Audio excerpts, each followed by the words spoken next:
네, 안녕하세요. 이제 5일차 두 번째 강의를 시작하겠습니다. 이번 강의를 위해서 먼저 준비된 자료가 있거든요. 일단 타이젠 스쿨의 157번째 튜토리얼을 먼저 열어보시겠어요? 이 튜토리얼을 기반으로 해서 이번 강좌를 이어나가려고 하고요. 그리고 이 튜토리얼을 기준으로 작년에 그 유튜브 동영상을 찍은 게 있거든요. 그래서 그 유튜브 동영상을 같이 보시면서 이번 해커톤에서 달라진 부분이라거나 아니면은 추가로 여러분들이 아셔야 할 내용들을 제가 이제 유튜브 동영상을 같이 보면서 첨언해 드리는 방식으로 강의를 진행하려고 합니다. 네, 그러면은 일단 이번 그 강좌에서 살펴볼 내용은 일단 타이젠 IoT를 위한 이 게시물이 아닌데 다시 열게요. 타이젠 IoT 앱을 짜기 위한 가장 기본 바탕이 되는 이제 타이젠 프로젝트를 어떻게 생성하고 그걸 어떻게 빌드할 것이며, 그리고 그 프로젝트의 디렉토리 구조는 어떻게 되어 있는지, 그리고 매니페스트 파일이라고 그 타이젠 프로젝트의 패키징 되는 그 패키지에 대해서 설명하는 매니페스트 파일이, 메타 파일이 있는데요. 그 매니페스트 파일이 어떤 식으로 구성되어 있고 어떤 정보를 담고 있는지에 대해서 언급드리겠습니다. 그리고 오늘 그 첫 번째 강좌에서도 설명드렸는데, 우리가 오늘 개발할 앱은 이제 서비스 앱이에요. 서비스 앱은 별도의 라이프 사이클을 갖고 있죠. 그래서 그 서비스 앱의 라이프 사이클에 대해서 다시 이제 설명드리려고 하고요. 그러면서 이제 UI 앱과도 또 다시 비교를 해 보려고 합니다. 그래서 지난 시간에 중복되는 부분이 좀 있는데, 중복되는 부분은 이게 좀 중요하다, 우리가 생각하기에는 이 부분이 중요하다라고 여겨지는 거니까, 여겨져서 해서 되풀이 설명드리는 거니까 이해해 주시기 바랍니다. 그리고 그 다음에는 이제 이코어 타이머라는 거를 알려드리려고 하는데요. UI 앱 같은 경우에는 화면이 있기 때문에 사용자의 이벤트를 화면을 통해서 받을 수 있습니다. 지금 여러분들이 만약에 터치 스크린을 갖고 있으면 화면에 직접 터치를 해서 사용자 이벤트를 받을 수 있을 테고요. 그리고 그냥 뭐 HDMI 케이블을 가지고 HD 모니터를 라즈베리 파이에 연결한 경우라면 모니터가 터치가 안 되니까 별도의 마우스 같은 걸로 이제 터치 이벤트를 만드실 텐데요. 뭐 어쨌든 마우스 이벤트든 아니면 진짜 터치 이벤트든 간에 그런 이벤트를 통해서 UI 앱이 사용자의 어떤 요구를 받을 수 있잖아요. 근데 이제 헤드리스와 같은 경우에는 사용자의 이벤트를 받을 수 있는 방법이 없습니다. 제품이 돼서 헤드리스가 이제 최종적으로 제품이 돼서 밖으로 나가면 결국 그걸 사용하는 엔드 유저, 최종 사용자들 같은 경우에는 볼 수 있는 게 없이 그냥 하드웨어 장치만 하나 있는 거잖아요. 그래서 그 하드웨어 장치에서 그러면 어떤 역할을 수행할 때, 예를 들면 센서를 연결해서 센서로부터 주기적으로 센싱을 한다라고 하면, 그럼 그때 주기적으로 어떤 API를 써서 주기적으로 센싱을 할 것인가에 대한 이제 고민이 들 텐데, 타이젠에서는 이제 이코어 타이머라는 타이머를 써서 주기적으로 되풀이해서 특정 시간마다 이제 센싱을 할 수 있도록 지원하고 있습니다. 그래서 그 타이머를 이제 메인 룩과 연관해서 설명을 드리려고 하고요. 그 메인 룩, 앱 라이프 사이클, 타이머 이런 걸 같이 엮어가지고 한번 이따가 설명을 드리도록 하겠습니다. 그리고 어펜딕스는 지난 시간에 설명한 부분이 많아요. 그래서 이거는 이제 경우에 따라서 좀 다시 되짚기도 하고 되풀이 설명드리기도 하고 아니면 넘어가기도 하고 하겠습니다. 네, 이거에 대한 이제 유튜브 영상을 틀 건데, 여러분들 같은 경우에 지금 제 영상을 보고 있으니 유튜브 영상을 따로 또 트실 필요는 없을 것 같고요. 네, 이 영상을 이제 같이 보면서 얘기할 거예요. 근데 그 전에 다시 화이트보드를 가지고 오늘 설명드릴 거에 대한 전체적인 그 아키텍처를 한번 설명드리도록 하겠습니다. 일단 여러분들이 지금 작업하시는 곳이 호스트 PC잖아요. 여러분들이 작업하시는 호스트 PC를 그리고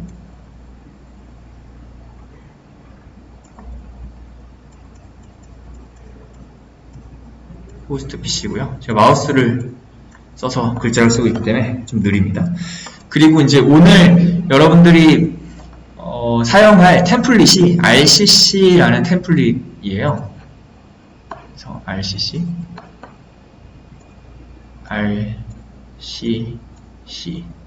그래서 RCC는 의미하는 바는 R은 리소스고요. 그래서 이제 센서를 이제 제어하는 걸 담당하는 모듈이 이제 리소스 모듈을 중심으로 이제 센서 액추에이터를 제어하게 되고요.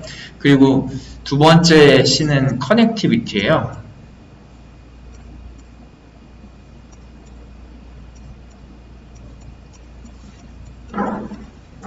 그래서 커넥티비티에는 이제 위에서 센싱을 했으니까 센싱한 결과를 이제 외부 세계에 통신을 통해서 전달하게 되는 거고요. 그래서 그런 걸 담당하는 게 커넥티비티. 그리고 컨트롤 같은 경우에는 마지막 C인데요. 이건 이제 위에 이제 리소스와 커넥티비티를 다 묶어가지고 하나의 비즈니스 로직을 만드는 부분이 컨트롤입니다. 그래서 요거 앞자를 따가지고 이제 RCC라고 하는 이제 템플릿을 오늘 이제 설명드릴 거고, 이 템플릿을 토대로 다른 리소스, 센서나 액추에이터를 붙여가지고 이제 앱을 완성하려고 하고요. 그리고 우리가 이 워크숍 마지막 강좌로 그 클라우드 서비스와 연동하는 것도 알려드릴 거거든요. 사실 그런 클라우드 서비스는 이 커넥티비티에 이제 구현이 되겠죠. 그 센서는 리소스에, 클라우드 서비스는 커넥티비티에, 그걸 이제 종합해서 하나의 비즈니스 로직을 만드는 건 컨트롤에. 그래서 요거 앞자를 따서 RCC고, 오늘 알려드릴 템플릿이 사실은 그러니까 뒤에 강좌의 기본이 되는 템플릿 파일이라고 보면 됩니다. 그래서 오늘 호스트 PC에서 여러분들이 RCC 소스를 받으실 거예요. 그거부터 시작할 거예요. 그래서 RCC 이제 템플릿 소스를 여러분들이 호스트 PC에 이제 다운로드 받으실 거고요. 그러면은 이 다운로드 받은 이 템플릿 코드를 이제 타이젠 스튜디오를 써서, 그죠? 빌드를 하실 거예요.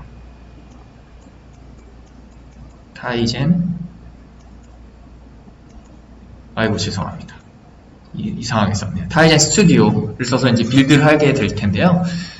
이걸 이용해서 이제 빌드를 하는 거죠.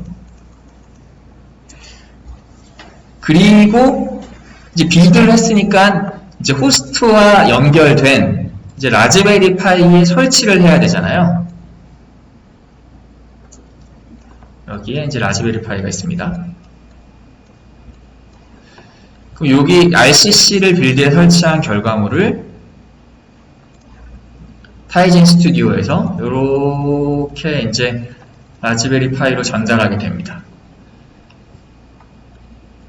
그럼 라즈베리 파이에서는 이제 이 빌드된 결과물을 실행을 하겠죠. 근데 이제 여러분들 같은 경우에는 라즈베리 파이 위에 이제 헤디드 이미지를 설치하셨잖아요. 그래서 빌드된 결과물이 이 헤디드 위에서 동작하는 걸 확인할 수 있습니다. 그러니까 RCC는 헤드리스 기반의 앱이고, 템플릿 앱이고,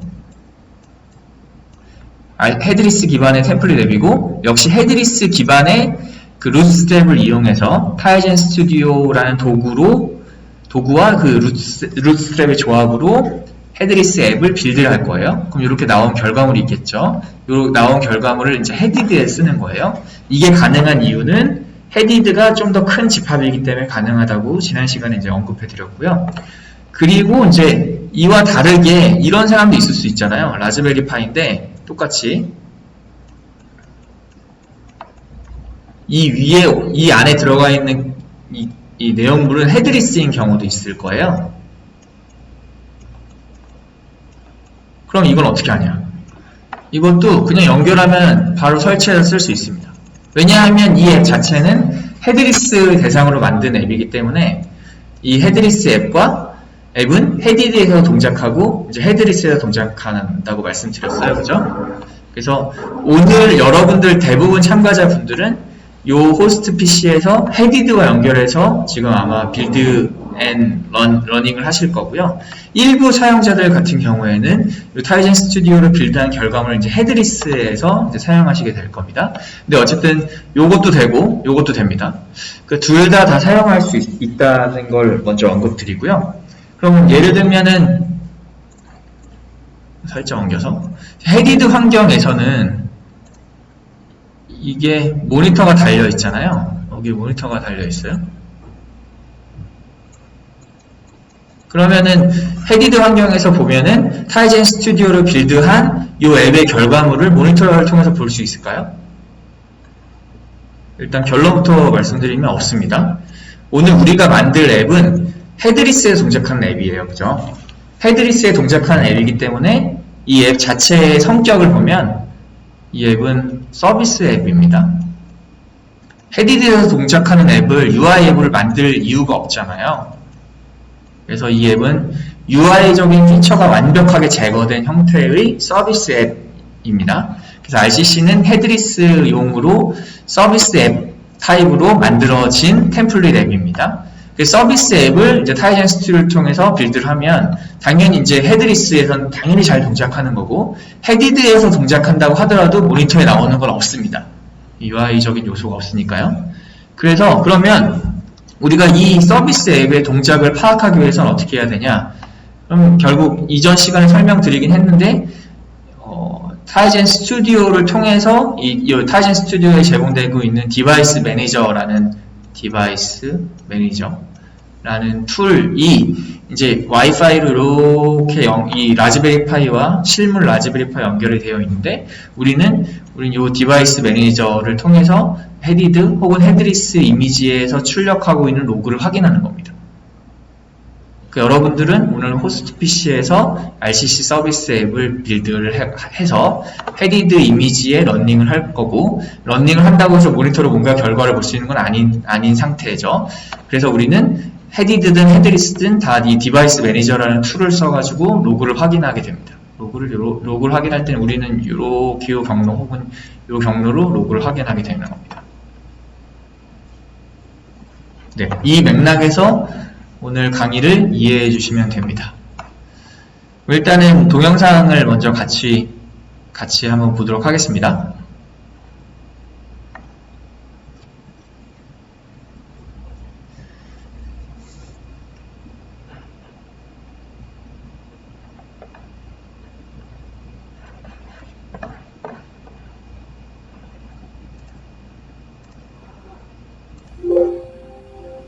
네, 지금 정확히 4시고요.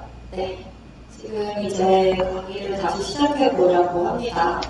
강의 들으실 준비 되셨죠? 네.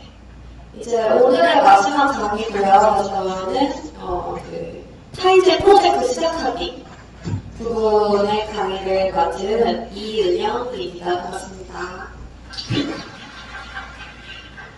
네. 이제 타이젠 프로젝트 시작하기 이제 강의 같이 진행해 볼 건데요.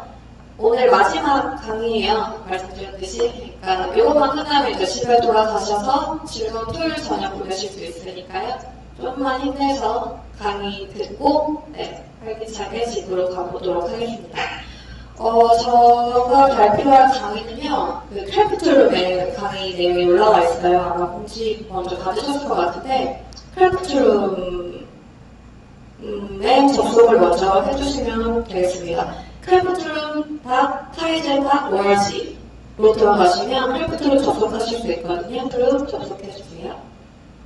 참고로 저희는 크래프트룸을 쓰지 않고 앞서 공지해 드린 바와 같이 타이젠 스쿨 다들 접속하셨나요? 네, 타이젠 스쿨을 쓰도록 하겠습니다. 우리는 요 주소로 다시 이제 자료를 좀 정리해 놨거든요. 그래서 우리는 요 157번, 타이젠 스쿨의 157번을 사용하셔야 합니다. 네. 거기서 갤러리 위에 갤러리 탭 있죠. 오른쪽 상단에 보시면 갤러리 탭이 있는데요. 거기 눌러 보시면요, 이제 여기 쭉 강의들이 나오는데, 예, 제일 처음에 킥 오퍼 타이젠 프로젝트라는 게시물이 하나 있어요. 그게 오늘 제가 발표할 내용의 강의가 등록될 것이거든요. 네, 요거 눌러서 들어가 주시면 되겠습니다. 네, 다들 들어가셨죠? 네, 그러면 이제 본격적으로 제가 앉아서 강의 시작해 보도록 하겠습니다.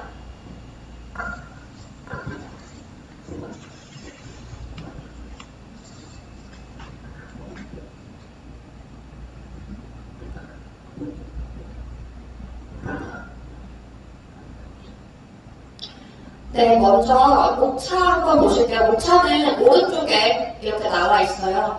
목차 한번 보시면요. 가장 먼저 타이젠 프로젝트 생성하는 방법, 이번에는 아까는 이제 새로 뉴로 생성하는 방법을 배우셨다면 이번에 임포트해서 생성하는 방법 배우실 거고요. 그 다음에 그 생성된 프로젝트의 구조 및 특성 같이 한번 보실 거고, 그 다음에 이제 요 강의에서 가장 중요한 부분이 타이젠 앱의 라이프 사이클을 같이 한번 살펴볼 거예요. 실습도 같이 진행할 거고요. 그 다음에 마지막 부분이 코어 타이머인데요. 이 타이머만 살짝 이렇게 중요하게 빼는 이유는 이 타이머 API를 정말 많이 쓰실 거예요. 다음 주 토요일에 센서 류들을 라즈베리파이 연결해서 센서 값을 받는 그런 센서 값을 읽어드리는 그런 실습을 진행하실 텐데, 그때도 사용하게 되실 거고, 이제 해커톤 때 여러분들이 이제 직접 앱을 만드실 거잖아요. 그때 이제 센서 값을 이렇게 읽어오게 어떤 시간 간격별로 이렇게 센서 값을 읽어오게 하시려면 꼭 이 API를 사용하셔야 되거든요. 그래서 이 부분이 중요하기 때문에 따로 한번 자세히 설명을 드릴 겁니다. 이렇게 하고 강의 마무리실 거고요. 그럼 맨 처음 부분 타이젠 프로젝트 생성하기부터 다시 한번 실습 해볼게요. 먼저 타이젠 프로젝트 생성입니다. 이 화면에 크게 띄우진 않을게요. 여러분이 같이 웹페이지 보시면서 하시면 되니까 이 화면을 확대하진 않겠습니다. 방금 말씀드렸듯이 아까 이제 강석현 연구원님께서 해주신 부분은 템플릿 또는 샘플 타입의 새로운 타이젠 프로젝트를 만들어 봤어요. 근데 이번에는 기존에 존재하는 타이젠 프로젝트를 타이젠 스튜디오에 이식해서 빌드 실행하는 방법을 알려드리려고 합니다. 그 방법은 바로 임포트 하는 거고요. 네, 그럼 임포트 같이 해볼 텐데, 여기에 프로젝트를 준비하라고 되어 있어요. 깃에서 클럽받은 프로젝트를 준비하라고 되어 있어요. 네, 저희는 이제 시간 관계상, 네, 요 링크에서 다운로드 받은 rcc.zip 요 파일을 저희가 사용할 겁니다. 네, 잠깐 중지하고요. 저희는 타이젠 스쿨에서 지금 진행하고 있잖아요. 타이젠 스쿨에도 동일하게 여기 rcc.zip 파일을 준비해 놨어요. 그래서 여러분들은 이 타이젠 스쿨을 따라 하시면서 이 rcc.zip 파일 다운로드 받으시면 됩니다. 근데 깃이란 거는 이제 여러분이 이제 앱을 개발하실 때 꼭 아셔야 되는 거예요.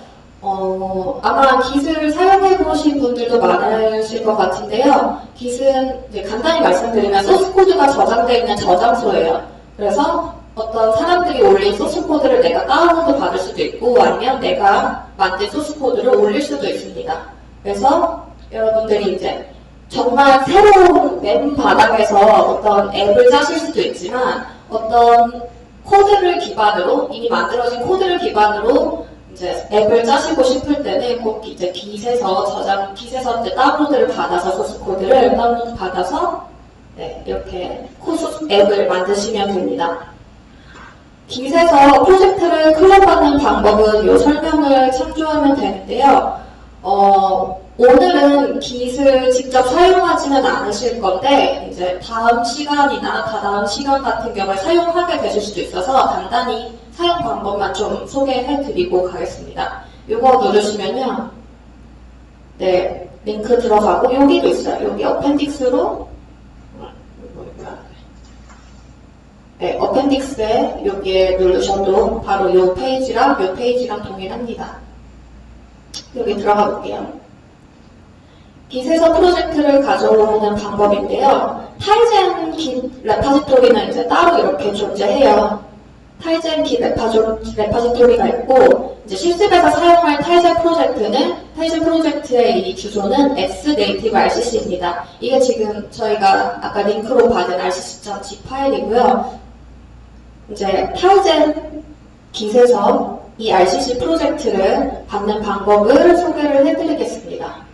Gitbatch 설치되어 있어야 되고요. 여러분 아마 사전에 Gitbatch 설치하셨을 걸로 아는데, Gitbatch 안 받으신 분들은 여기 링크 걸어놨으니까 여기서 보시면 되고, 그리고 여기서는 제가 그냥 아주 간단하게 Git에 대해서 클론할 수 있는 방법만 소개해 드릴 거라서 Git에 대해 좀 자세히 알고 싶다 하시는 분은 요 링크 타고 가셔서 Git에 대해 자세히 공부해 보시면 좋을 것 같아요. Git은 이제 어떤 앱을 짜거나 소스 코드를 만들 때 있어서 꼭 필요한 저장소이기 때문에 꼭 알아두셨으면 좋겠습니다. 그래서 Git 레파지토리 사이트에 접속을 하시고요. 한번 같이 볼까요? 요 오른쪽 상단에 보면 서치하는 데가 있어요. 여기서 rcc라고 검색을 하면 이렇게 저희가 실습할 때 사용하는 rcc 프로젝트가 나오게 됩니다. 누르면 이렇게 나오고요.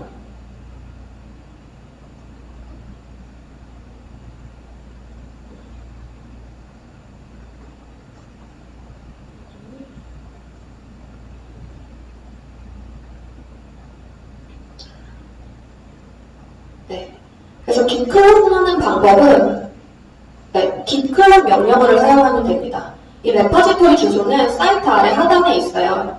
이렇게 밑에 내려가시면 이 주소가 이렇게 있거든요.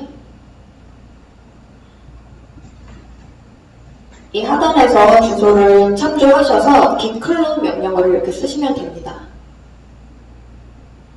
네, 이렇게 쓰셔서 로컬에 다운로드 하실 수 있습니다. 이거는 다 Gitbash에서 이루어져야 해요. Gitbash에서 git 클론을 실행한 모습을 이렇게 스크린샷을 떠놨고요.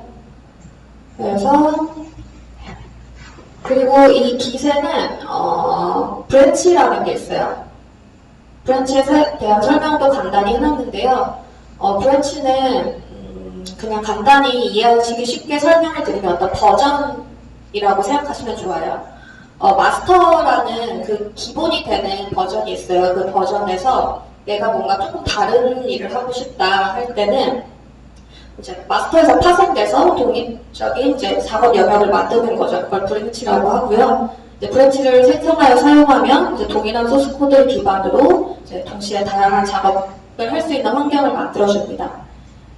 그래서 이 RCC에도 다양한 브랜치들이 있어요. 그 중에 이제 오늘 이용하는 브랜치는 요 타이젠 IoT 브랜치입니다. 오늘 실습을 위해 만들어 놓은 브랜치고요. 이 브랜치의 소스 코드를 제가 이제 RCC 지구로 해서 아까 링크로 올려드린 거고요. 그래서 이제 마스터에서 브랜치를 전환하기 위해서는 git checkout이라는 명령어를 사용해서 이렇게 브랜치 전환하실 수도 있고, git branch라는 명령어를 사용해서 이렇게 전체 git branch를 보실 수도 있습니다. 이 부분은 집에서 이제 git에 대한 그 자료는 워낙 많이 나와 있어서요. 구글 링크만 조금만 하셔도 많이 볼 수 있으셔서 자세하게 설명을 드리진 않았고, 이제 타이젠 Git을 받을 수 있는 방법에 대해서만 설명을 드렸으니까요. 궁금하신 분들은 조금 더 자세히 찾아보시면 좋을 것 같아요. 네, 그럼 다시 임포트하는 타이젠 프로젝트 생성하는 부분으로 돌아오겠습니다. 여러분이 이 zip 파일 다 받으셨을 거예요. 그리고 압축도 같이 풀어주세요.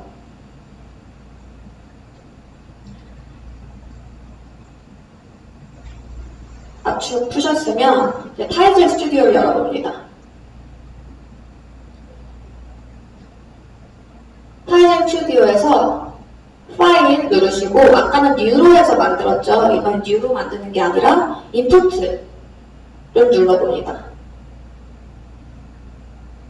인풋 누르면 이런 화면 뜰 거예요. 그래서 타이젠에서 타이젠 프로젝트를 선택을 해주세요.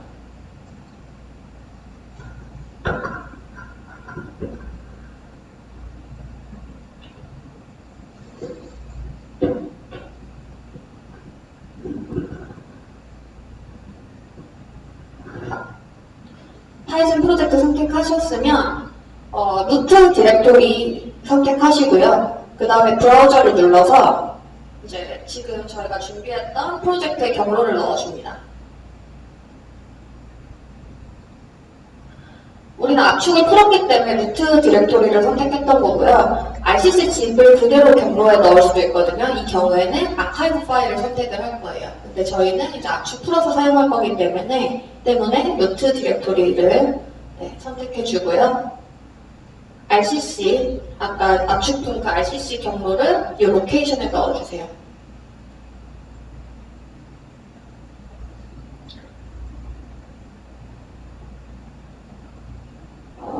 이 부분이 좀 헷갈리실 수도 있을 것 같아서 저도 같이 한번 해볼게요. 또 다운을 받고 여기에 압축을 풀어볼게요. CL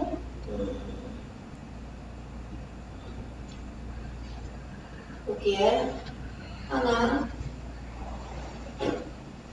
폴더를 만들어서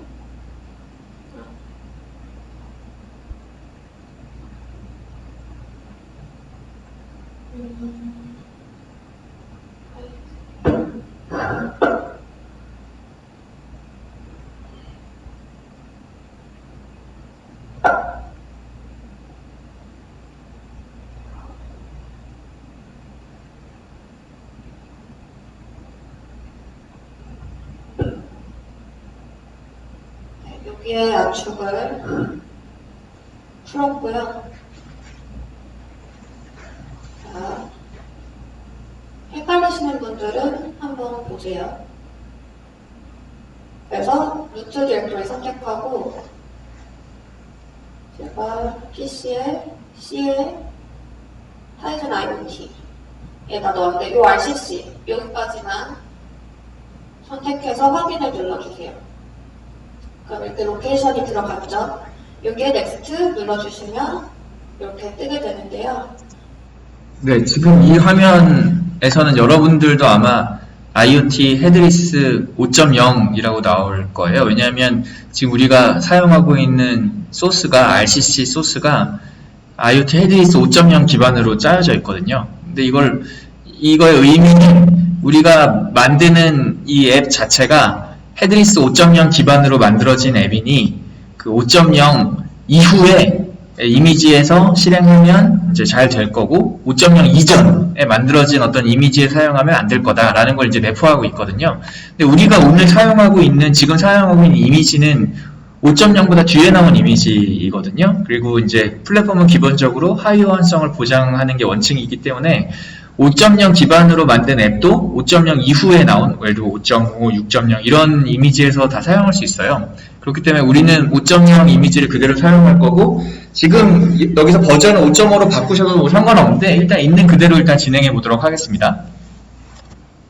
이 프로파일로 버전을 선택을 할 수가 있어요. IoT 헤드리스랑 5.0을 선택해 주시기 바랍니다.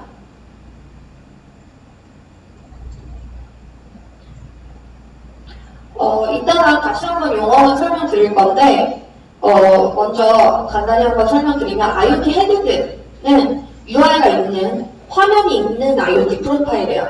여러분들 익히 아시는 화면이 있는 앱 있죠? 모바일 앱이라던가 그렇게 화면이 있는 UI가 있는 IoT 프로파일을 IoT 헤디드 프로파일이라고 부릅니다. IoT 헤드리스는 반대예요. UI가 없는, 화면이 없는 IoT 프로파일을 IoT 헤드리스라고 부릅니다.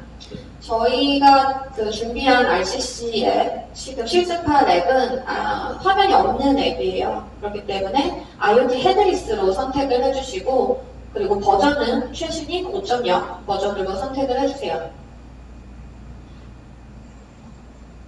그 다음에 Finish 눌러줍니다. 이게 이런 에러가 날 수 있는데 이거는 무시해주시면 되고요. 네, 그럼 이렇게 화면에 임포트가 된 거를 확인하실 수 있습니다. 임포트 모두 되셨나요? 안 되신 분 있으시면 손 들어주세요. 네, 다 되신 것 같네요. 그러면 요 RCC 지금 임포트한 이 프로젝트가 제대로 돼 있는 프로젝트인지 문제가 없는지 한번 확인을 해보도록 할게요. 빌드를 통해서 확인을 해보도록 하겠습니다. 이 프로젝트 선택하시고요. 우클릭하시면 빌드, 아까 다 해보셔서 잘 아실 거예요. 빌드 눌러주시면 빌드가 됩니다. 콘솔 창에 지금 빌드가 되는 게 보일 텐데 이렇게 빌드 피니시드, 아무런 페일드 메시지나 에러 메시지 없이 빌드 피니시드가 보이면은 정상적으로 빌드가 된 거예요. 근데 뭔가 이런 식으로 지금 제가 예시 화면을 보여놨는데 뭐 에러가 나온다든가 페일드 메시지가 있으면 이건 빌드가 제대로 안 된 겁니다. 얘는 정상적으로 지금 빌드가 됐죠. 이렇게 에러나 페일드 메시지가 있을 때는 이 콘솔 창 말고 이 프로블럼 창에서도 확인을 하실 수가 있어요. 여기까지 빌드 다 제대로 되셨죠? 네, 안 되신 분 있으면 손 들어주시고요. 이렇게 여기까지 지금 임포트해서 타이젠 프로젝트를 만들어 봤습니다. 저희가 직접 만드는 게 아니라 기존에 있는 타이젠 프로젝트를 이렇게 이식해서 사용하고 싶으신 경우에는 이런 식으로 사용을 하시면 돼요. 어렵지 않으실 거라고 생각해요. 네. 그런 다음에 이제 다음은 지금 저희가 임포트한 프로젝트 있잖아요. 그 프로젝트를 기반으로 타이젠 프로젝트가 공통적으로 가지고 있는 이 구조 그리고 특성을 정의하는 타이젠 매니페스트 XML에 대해서 좀 자세히 알아보도록 할게요. 여기 한번 이렇게 열어보시면은 네, 디렉토리가 쭉 있죠. 이 디렉토리 구조는 간단해요. 저희가 이제 기본적으로 알아야 될 거는 이 세 가지밖에 없어요. 먼저 include 폴더, include 이 디렉토리는 함수가 선언된 헤더 파일들이 들어가는 곳이고요. 소스는 당연히 이제 함수가 정의된 C 파일들이 들어가는 곳이에요. 그리고 이 RES, 리소스 폴더 같은 경우에는요, 리소스, 즉 리소스 파일들이 위치하는데요. 지금은 이제 저희가 사용하는 리소스가 없기 때문에 아무것도 들어있지 않고 리소스 파일이라 하면 뭐 이미지 파일이나 mp3 파일 같은 음악 파일 이런 것들을 지칭합니다. 네, 지금은 아무것도 없는 게 당연하고요. 만약에 이렇게 리소스 파일이 뭐 앱을 만드실 때 필요하시다면 이 RES에 넣어주시면 돼요. 그러면 이제 다음으로 간단히 이제 구조 알아봤고 타이젠 매니페스트 XML을 같이 볼게요. 타이젠 매니페스트 XML은 좀 중요한 부분이에요. 왜냐면 프로젝트 특성을 정의를 하거든요. 같이 한번 보실게요. 요거 다 닫고 자, 맨 밑에 타이젠 매니페스트 XML 있어요. 요거 열어보시면요. 이렇게 위에 탭이 뭐 오버뷰, 피처스, 프리빌리지스 이런 탭이 보일 거예요. 이거 하나하나 뭐 같이 보면서 좀 설명드릴게요.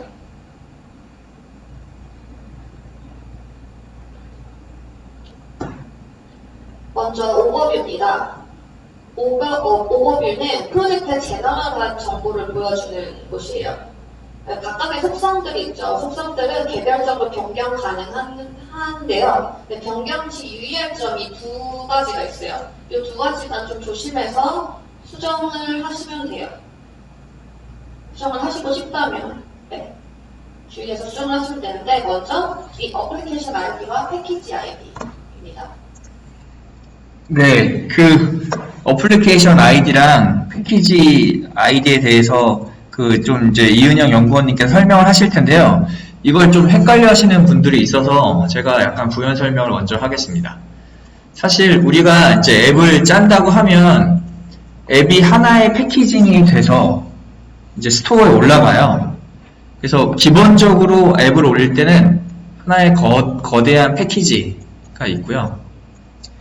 이 패키지 안에 그 실행 파일이나 리소스 파일이나 기타 등등 여러 파일들이 이제 함께 묶어져서 패키지가 돼서 이제 스토어에 올리게 됩니다. 그럼 이 하나에 묶여진 그 대상물을 사용자가 스토어를 통해서 이제 다운로드 받게 되고요. 그리고 시스템, 타이젠 시스템에서 이 패키지를 받아서 이제 그거를 이제 패키지를 하나씩 풀어가지고 거기 있는 실행 파일이나 리소스 파일들을 다 적당한 위치에, 그러니까 약속된 위치에다 이렇게 설치를 하게 됩니다. 근데 이 패키지는 다른 패키지들과 다른 패키지들 스토어에 많을 거 아니에요. 그럼 다른 패키지들과 구분되는 고유한 이름을 갖고 있어야 돼요. 그래서 패키지는 패키지 아이디는 고유합니다. 그러니까 스토어를 쓰는 세계에서는 적어도 스토어 안에 들어있는 모든 패키지들은 서로 구분되는 아이디 값을 갖고 있어야 돼요. 그래서 패키지 아이디는 고유하고, 그리고 한 패키지 안을 보면 한 패키지 안에 앱이 하나만 있는 건 아니에요. 그러니까 한 패키지 안에 여러 앱이 있을 수 있거든요. 예를 들면 우리가 UI 앱을 개발할 수 있어요. 그래서 UI 앱이 아이콘을 가지고 홈에 아이콘이 표시가 되면 그 아이콘을 사용자가 눌렀을 때 특정 UI를 가진 풀 윈도우 앱이 뜨는 거죠. 그럼 그 앱에서 뭔가 적당히 원하는 목적을 수행을 하고요. 그리고 이와는 별개로 또 위젯 앱도 있을 수 있거든요. 그 위젯 같은 경우에는 이제 홈에 주로 이제 뭐 날씨나 캘린더나 이런 부가적인 정보를 별도의 앱을 띄우지 않고도 사용자에게 제공하기 위한 목적으로 만들어요. 그래서 위젯도 별도의 앱입니다.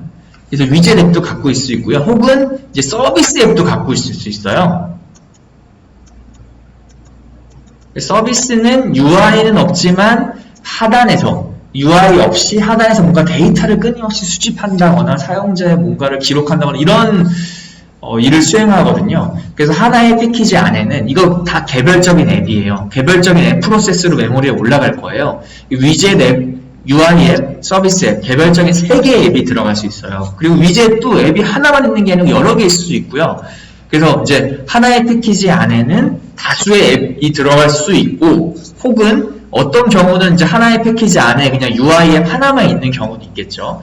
그래서 이런 식으로 이 각각의 앱을 지칭하는 또 고유한 이름이 있어야 되잖아요. 그러면 이 고유한 이름이 이제 앱 아이디가 되는 겁니다. 애플리케이션 아이디가 되는 거고요. 이 전체를 지칭하는 건 이제 패키지 아이디가 되는 거고요. 그럼 이제 하나의 앱, 우리가 이제 RCC 앱을 설치할 텐데, 이 하나의 앱은 우리는 이제 서비스 앱, 요걸 설치할 거거든요. 그럼 얘 고유한 앱 아이디가 원래 당연히 있을 거고, 앱 아이디, 요게 당연히 하나가 있을 거고, 요 서비스 앱에 대한 앱 아이디가 있을 거고, 그리고 이 패키지에는 비록 서비스 앱 하나밖에 없긴 하지만, 어쨌든 패키지 아이디도 부여가 될 겁니다. 그래서 요 맥락에서 요 다음 강의를 이해하시면 돼요.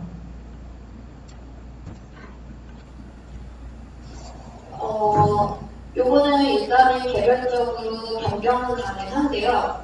먼저 이 어플리케이션 아이디는 당연히 여러분들이 이제 아실 거라고 생각하는데, 패키지가 뭐냐 좀 궁금해 하실 것 같아요.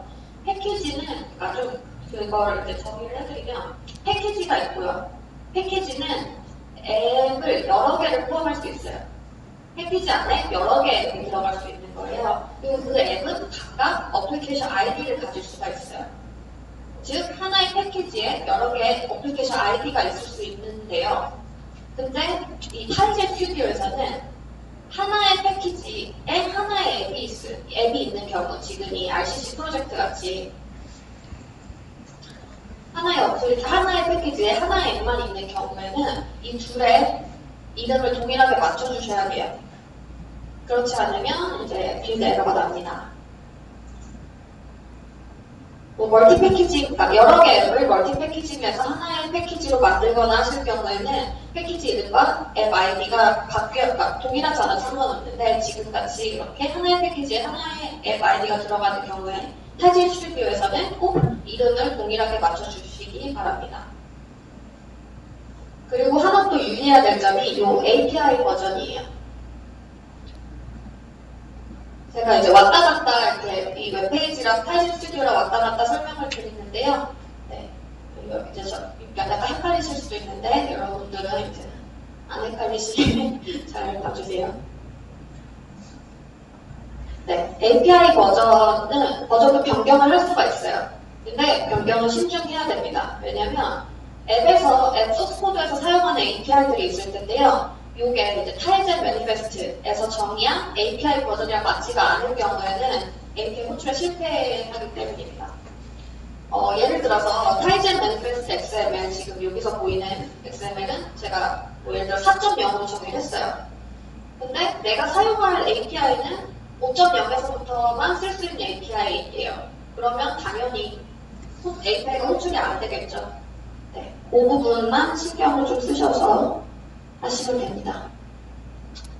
다음 탭으로 넘어갈게요. 다음 탭은 피처고요. 피처는 소프트웨어 또는 하드웨어 기능을 선언할 수가 있습니다. 여기서 선언된 기능은 이제 타이젠 마켓을 올릴 때 어느 카테고리에 속하게 될지를 정하는 그런 역할이에요. 이거는 뭐 그렇게 중요하지 않기 때문에 중요한 건 제가 중요하다고 말씀드리고 설명할게요. 다음 탭은 프리빌리지거든요.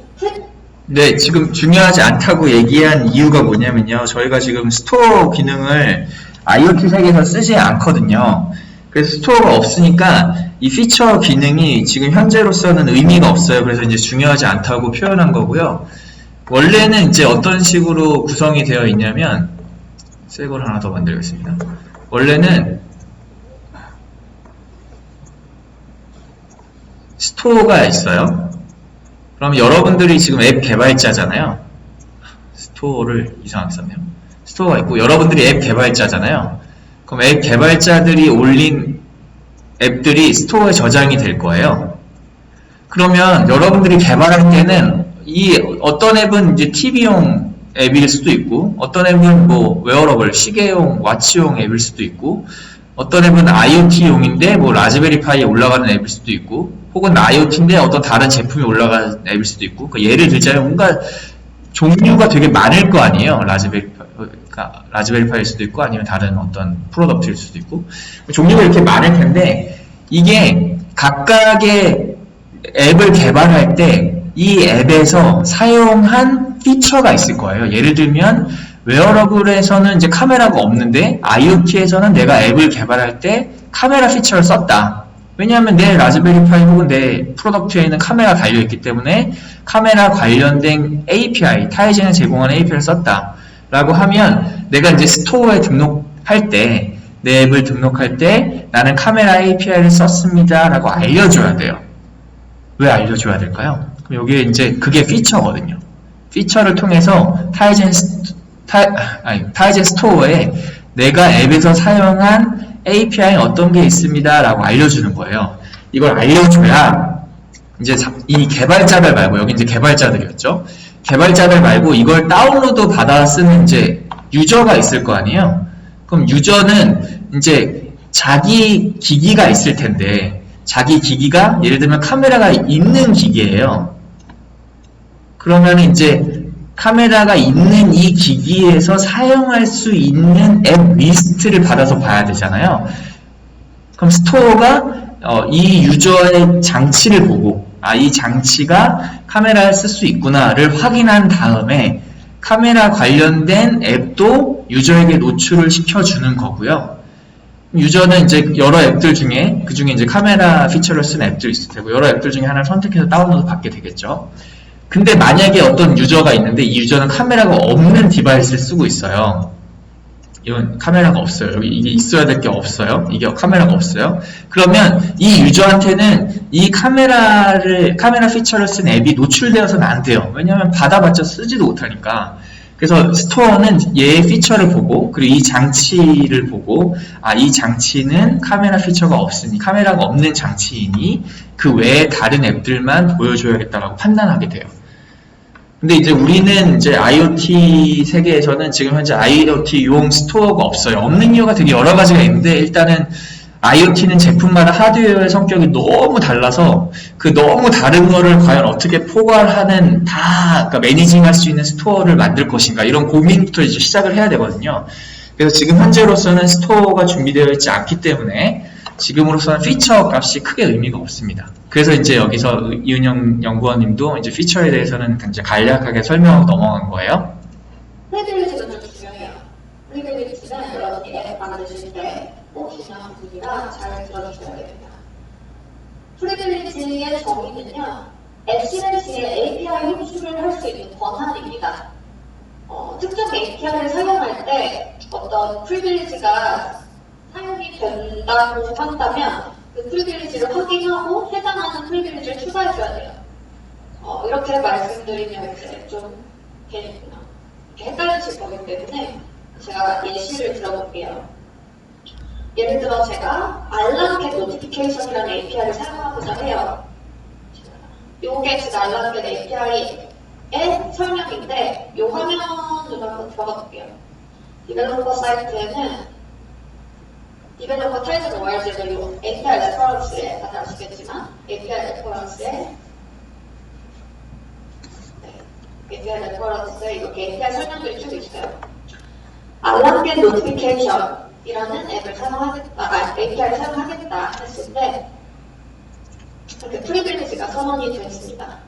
모든 API가 그런 건 아니고요. 네, 꼭 이렇게 얘 같은 경우에는 프리빌리지가 없죠. 근데 어떤 API 같은 경우에는 이렇게 프리빌리지를 꼭 추가해줘야 되는 것들이 있어요. 이 API가 그 중 하나고요. 프리빌리지 레벨은 퍼블릭이에요. 그리고 프리빌리지는 타이즌 ORG 프리빌리지 알람겟이라는 이름을 가지고 있습니다. 얘를 어떻게 추가해주느냐? 프리빌리지에서 이미 이제 이 앱에는 여러 개 프리빌리지가 추가가 되긴 한데요. 플러스 버튼 누르시고요. 퍼블릭 레벨이기 때문에 퍼블릭 레벨의 프리빌리지이기 때문에 인터널에서 검색을 합니다. 알람이라고 검색을 해볼게요. 그럼 이렇게 프리빌리지가 알람겟, 알람셋이 나와요. 그래서 내가 필요한 프리빌리지는 알람겟이기 때문에 이렇게 선택해주고 OK 누르면 이렇게 추가가 됩니다.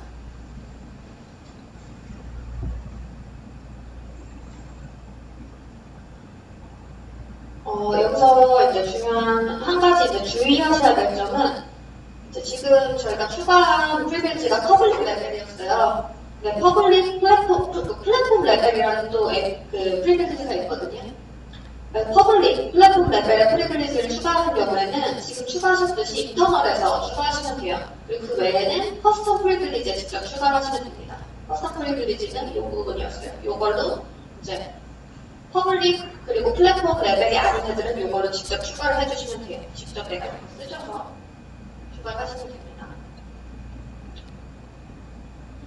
그런데 페리퍼럴 IO API가 있어요. 페리퍼럴 IO API. 이거 이제 IoT 앱 짜시려면 이거 주구장창 쓰셔야 될 텐데 이 API 같은 경우에는요. 여러 프리빌리지를 사용을 해요. 근데 보여드릴게요. 여러 프리빌리지를 사용을 하고 플랫폼 레벨이 프리빌리지 레벨이 플랫폼이에요.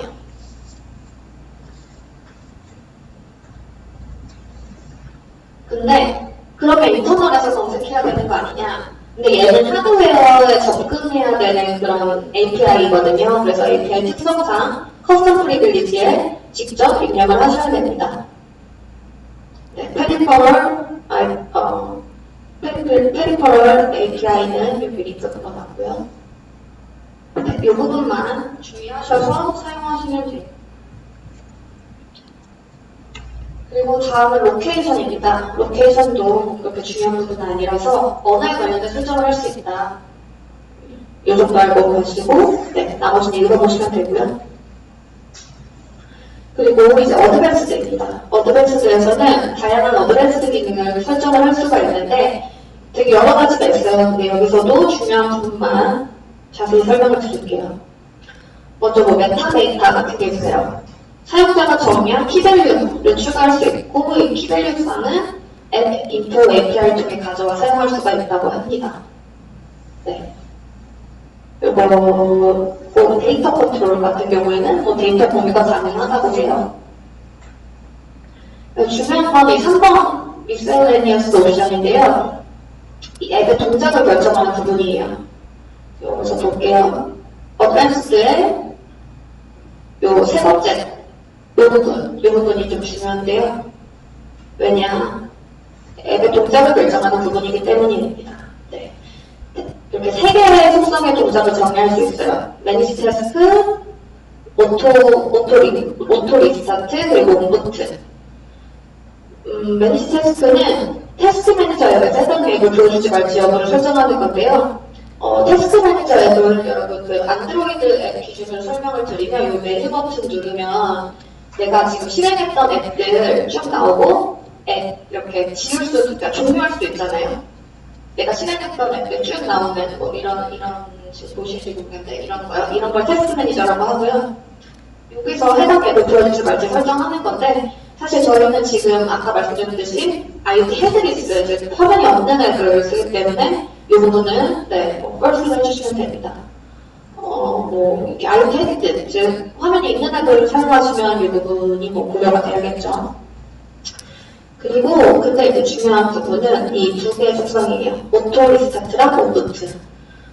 오토 리스타트를 true로 설정을 하면요, 앱이 비정상적으로 종료됐을 시에 자동으로 오토매티컬리하게 재생이 됩니다.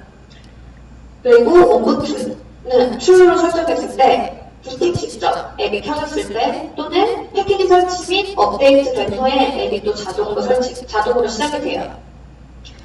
두 속성의 조합에 의해서 동작이 바뀌거든요. 이 두 속성에 의한 조합은 이렇게 됩니다. 두 속성의 조합에 의해 동작이 이렇게 바뀌어요. 그래서 그래서 여러분이 원하시는 동작에 맞게 오토 리스타트를 true로 하고 온부트를 false로 하고 뭐 이런 식으로 조합을 해주시면 돼요. 근데 해당 강의에서는 오토 리스타트, 온부트 둘 다 false로 설정을 할 거예요. 왜냐면 둘 다 false로 설정하면 위에 보시면 내가 진짜로 실행하지 않으면 실행이 안 돼요. 지금 실습에서는 내가 실행을 해야지만 이 앱이 실행이 되게끔 해서 실습을 할 겁니다. 근데 한 가지 말씀드리고 싶은 건 실제 해커톤, 여러분들은 이제 해커톤을 진행하시는 거기 때문에 해커톤에서는 둘 다 true로 해주시는 게 좋아요. 왜냐하면 그래야 문제가 생겼을 때도 자동으로 제시되기 때문에 그래야 이제 문제가 어디서 발생했는지 알아내기가 쉽거든요. 그러니까 해커톤에서는 꼭 true로 설정을 해서 사용을 해주시고 오늘은 false로 설정을 해주세요. 네, 그리고 이제 뭐 다른 거는 뭐 앱컨트롤도 있고 백그라운드 카테고리도 있고 트러스트 앙커라는 것도 있는데 이 부분은 뭐 이런 게 있다. 여기 이제 설명 보시면 될 것 같고요. 이렇게 앱의 특성은 저희가 UI를 통해서 정리를 했어요. 소스 코드로 볼 수 있어요. 맨 끝에 이렇게 소스 누르시면 이렇게 소스 코드로 내가 정리한 부분들을 XML 코드로 보실 수가 있어요. 여기서 직접 설정하셔도 똑같아요. 만약에 내가 테스트 매니저를 false로 뒀는데요. 여기서 뭐 true로 설정하고 싶다. 이렇게 직접 코드로 설정하셔도 됩니다. 근데 UI를 보고 하시는 게 더 편하겠죠. 네, 여기까지 이제 타이젠 프로젝트의 구조 및 특성을 설명을 드렸어요. 이제 기본적인 타이젠 프로젝트에 대한 정보를 가지신 거예요. 그러면 여기까지 이제 잘 이해가 되셨으면요. 이제 이 타이슨 프로젝트를 직접 여러분들이 받으신 라즈베리 파이에 올리면 이제 타이슨 앱이 될 텐데, 이 앱이 어떻게 동작하는지 알아야 되겠죠? 그래서 이 앱이 어떻게 동작하는지 라이프 사이클을 통해 좀 자세히 알아보도록 할게요. 그 전에 약간 배경 지식처럼 좀 설명을 드리고 싶은데요. 타이진 어플리케이션 두 가지 모델이 있어요. UI 어플리케이션이 있고 서비스 어플리케이션이 있습니다. 제가 이제 설명을 적어놨는데요. 여기 UI 어플리케이션은 그래피컬 유저 인터페이스를 가지는 앱이에요. 즉 디스플레이가 있는 화면이 있는 그런 앱입니다. 가장 일반적인 타이진 어플리케이션이라고 할 수가 있어요. 여러분이 익히 아시는 어플리케이션이기도 하고요. 근데 이제 서비스 어플리케이션이라는 것도 있어요. 이거는 UI 어플리케이션이랑 반대로 그래픽 유저 인터페이스가 없는, 즉 디스플레이가 없이 백그라운드에서 실행되는 앱이에요. 이렇게 터치나 이런 사용자 개입이 없죠. 그렇기 때문에 사용자 개입이 필요 없는 작업, 예시로 들어왔는데 뭐 센서 데이터를 백그라운드에 가져온다, 이런 것에 이제 유용한 앱입니다. 우리 해당 강의에서 실습하는 RCC는 화면이 필요한 IoT 헤드리스 앱으로 만들어졌어요. 그러니까 그렇기 때문에 이거의 바탕은 타이진 어플리케이션 모델 중 서비스 어플리케이션으로 만들어졌다 라고 이해를 하시면 되겠습니다. 이렇게 근데 이제 두 모델은 특성에 따라서 다 다른 라이프 사이클을 가지는데요. 우리는 여기서는 우리가 알아야 되는 서비스 어플리케이션 라이프 사이클만 다른 거고요. 혹시 이제 UI 어플리케이션 라이프 사이클에 대해서 좀 더 자세히 알고 싶은 분들은 여기 제가 링크를 달아놨으니까 이 링크를 확인하셔서 보시면 될 것 같아요. 그리고 이거 이제 코드를 볼 건데, 코드를 보기 전에 좀 궁금해 하실 수도 있을 것 같아서 RCC라는 저희가 지금 저희가 실습한 앱이 이름이 RCC잖아요. 이게 RCC가 약자예요. Resource Controller Connectivity. 그러니까 Resource Control Connect. 이걸 약자거든요. 그러니까 이 IoT 앱이잖아요. 그래서 IoT 세계에서는 리소스를 잘 컨트롤해서 어디까지 커넥트해야 되죠. 그렇기 때문에 그런 약자로 이제 만든, 이름을 그렇게 약자로 만드는 거예요. RCC가 왜 RCC가, 왜 실습앱이 RCC가 궁금하실 것 같아서 설명을 드리는 거고요. 큰 의미는 없습니다. 그러면 이제 소스 코드를 한번 보면서 같이 따라해 볼까 해요. 여러분 여기 지금 다운받으신 여기 임포트한 프로젝트에서 소스의 컨트롤러.c 한번 열어보실게요.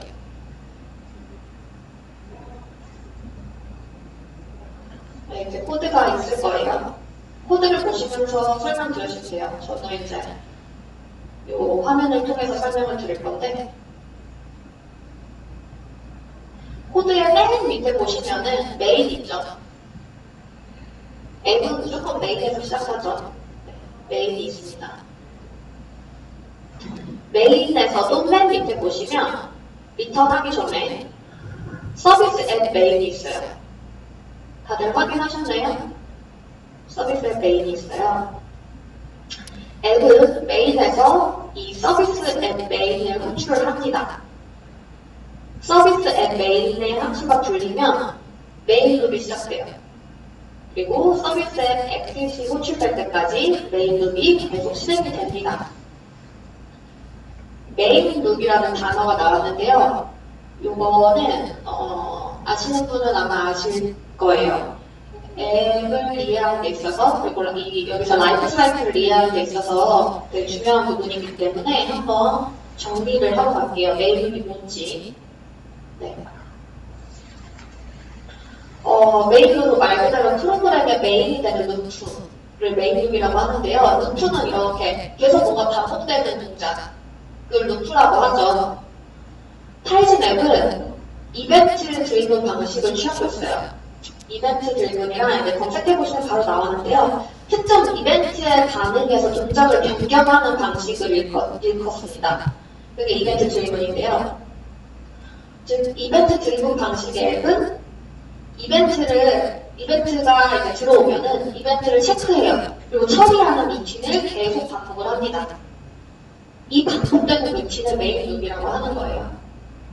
뭐 이벤트 핸들링, 타이밍 핸들링 이런 모든 일 처리를 메인 룹에서 합니다.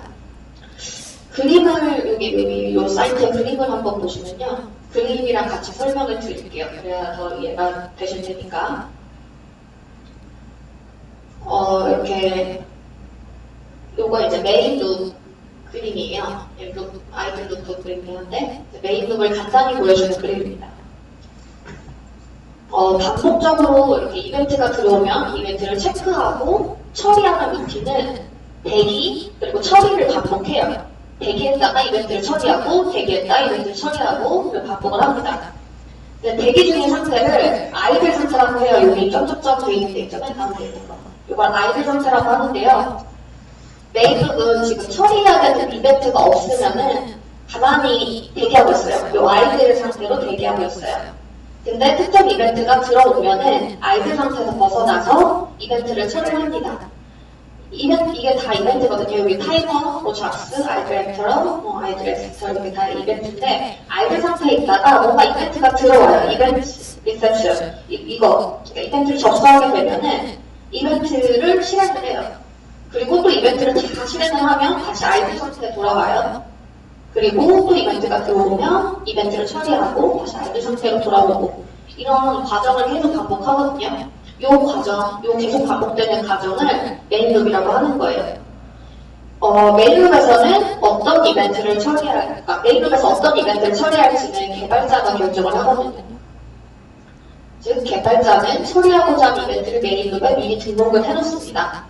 예시가 있어요. 이거 지금은 아마 이해가 안 되실 수도 있는데 뒷부분에서 어차피 이 부분들 다 실습하고 다 설명드리거든요.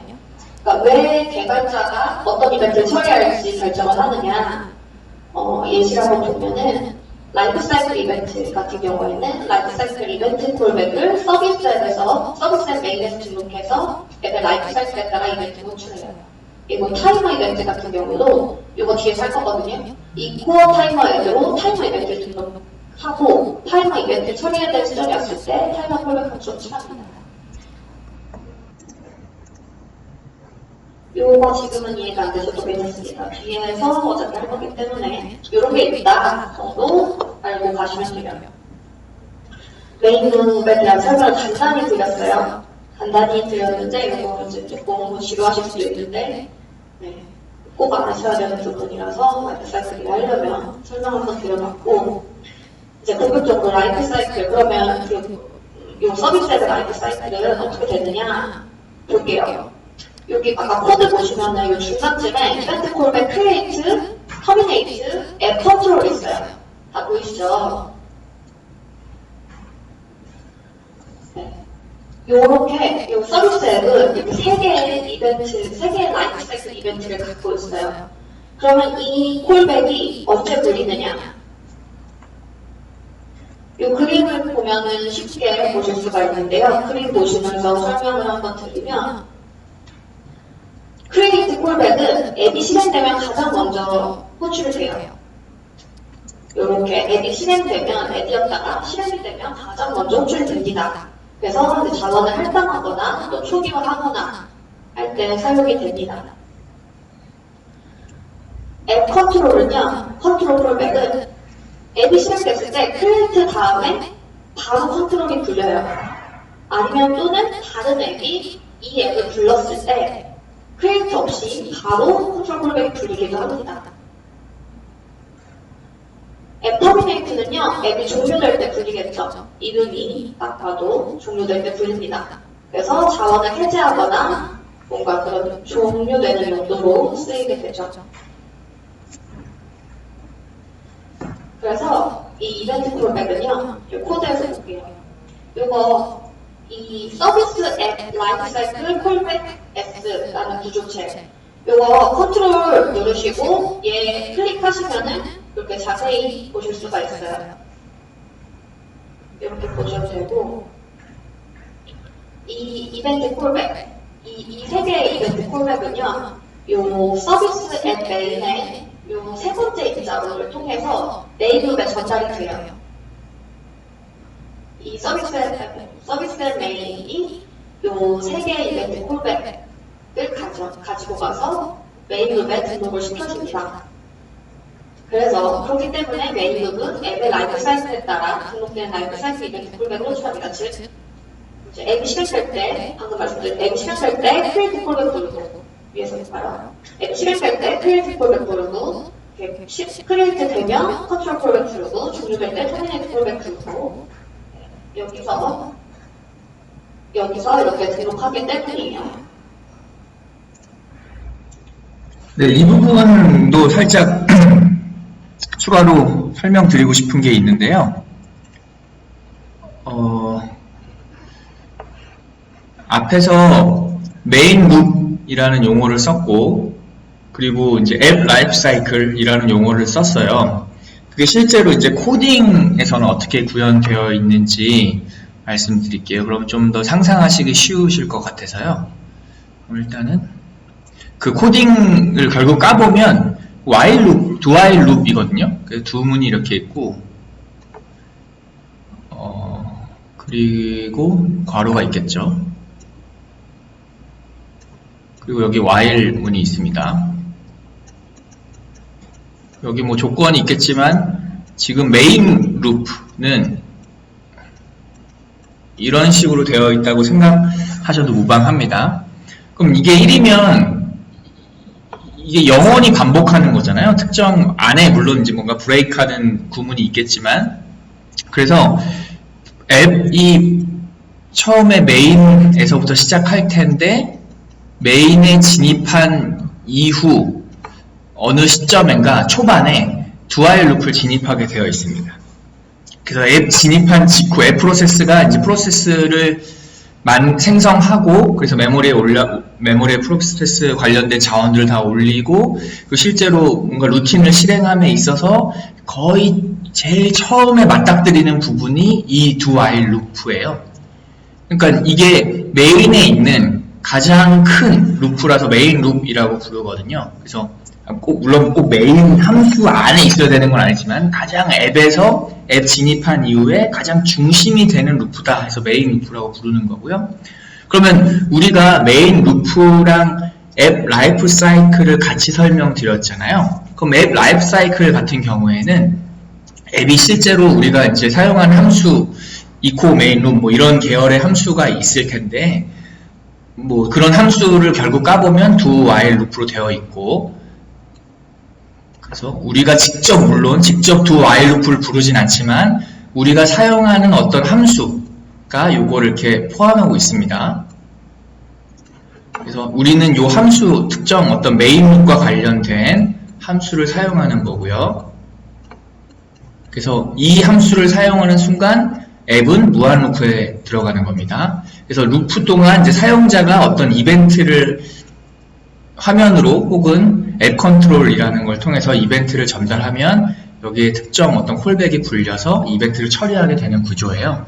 근데 이제 요 do while loop에 진입하기 전에 하는 게 이제 사용자가 등록한 created 콜백을 호출을 해주는 롤이 하나 있어요. 그래서 사용자가 등록한 콜백을 실행해주는 게 do while loop 진입하기 전에 있고요. do while loop을 이제 어느 순간에는 브레이크에 의해서 빠져나올 텐데, 빠져나오면 수행하는 게 이제 terminate 콜백입니다. terminate. 이 콜백을 불러요. 그래서 지금 앱 라이프 사이클 측면에서 보면, 동영상을 다시 보면, 네. 여기서 이렇게 등록하기 때문이에요. 그리고 이제 요 화면을 보여줬잖아요. 그러면 여기 서비스에 create 콜백이 있었고, 그러니까 여기 B를 잘못 썼네요. 없는 거예요. 요 create 콜백이 요 create 콜백을 말씀드린 거고요. terminate 콜백은 제가 적은 terminate 콜백은 do while loop 빠져나간 다음에 앱 terminate 콜백을 말씀드린 거예요. 그러면 요 사이에 있는 게 이제 메인 룹이겠네요. 여기서 이제 메인 룹에 들어가는 거고요. 근데 여기 이제 동그라미를 쳐놓은 건 이제 각각의 상태인 거고, 제가 그린 거는 실제로 이제 코딩이 어떻게 되어 있냐. 그래서 앱 크리에이트 콜백이 불리고 이 다음에 메인 루프에 들어가는 거고, 메인 루프에서 이제 요 서비스 앱 컨트롤 콜백도 메인 루프에서 이제 처리를 하는 거고요. 요 메인 루프에서. 그리고 메인 루프를 빠져나가면 앱 터미네이트 콜백이 마지막으로 한번 불리고 최종적으로 앱이 종료되는, 그러니까 프로세스가 메모리에 사라지는 걸 의미합니다. 터미네이트 됐다고 이제 얘기하는 거죠. 그래서 이렇게 그려서 표현해 봤습니다. 네, 그 다음 이어서 할게요. 요까지 이제 라이프 사이클에 대한 소개를 드렸고요. 그러면 이제 얘기만 들으면 지금 하니까 실습을 해볼 겁니다. 실습, 라이프 사이클 실습할 거예요. 라이프 사이클에 어떻게 동작을 하는지 우리가 순서를 배우기 때문에 어떤 시점에 어떻게 동작한다라고 배우기 때문에 직접 찍어봐야 이해가 확실히 되겠죠? 그래서 네, 라이프 사이클 이벤트 콜백에 로그를 찍어 확인해 볼 겁니다. 이제 로그 찍을 건데, 로그 찍기 전에 로그를 확인할 수 있는 환경을 세팅할 거예요. 아까도 로그 찍을 수 있는 환경 세팅하셨던 것 같은데, 다시 한번 설명드릴게요. 로그 입력하는 거는, 네, 저희가 이렇게, 로그는 원래 아까 디로그 프린트로 로그를 아마 찍으셨던 것 같아요. 그쵸? 디로그 프린트로 로그를 찍으셨는데, 좀 길잖아요. 그래서 저희가 좀 더 쉽게 로그를 입력을 할 수 있도록 저희가 디파인문을 만들어놨어요. 디파인문으로 쉽게 로그를 찍을 수 있도록 만들어놨습니다. 이게 어디 정의되어 있느냐? include에 들어가시면요. 여기 로그.h라는 폴더가 파일이 있거든요. 여기 들어가시면 저희가 이제 로그를 이렇게 쉽게 찍을 수 있도록 디파인문을 통해서 만들어놨어요. 먼저 여기서 로그 태그부터 보실게요. 로그 태그는 아까도 설명 들으셨던 것 같은데, 네, 로그를 패터닝해주는 역할을 하는 거예요. 그냥 디로그 이렇게만 찍으면 모든 앱에 뭐가 들어가기 때문에 이 로그 태그, RCC, 얘는 지금 RCC, 대문자 RCC거든요. 이 로그 태그를 설정을 해줘야만 이 RCC 앱의 로그만 볼 수가 있습니다. 그리고 네. 아까 디로그 프린트로 디버그, 인포, 워닝, 에러 이런 거 찍을 수 있다고 말씀드렸었는데 요거를 쉽게 언더바 D, 언더바 I, 언더바 W, 언더바 E로 쉽게 찍을 수 있게 설정을 해놨어요. 그래서 여기 코드 여기 화면 보시면 예를 들어 디버그 로그를 찍고 싶으면 언더바 D 한 다음에 로그 메시지 찍으시면 되고요. 에러 로그 찍고 싶으시면 언더바 E 하신 다음에 에러 로그 사용하시면 됩니다. 전체 디로그 인원값이 궁금하시면 이제 여기 아까도 들어가 보셨죠? 컨트롤 한 다음에 클릭 하시면 이렇게 전체 인원값 보실 수 있고요.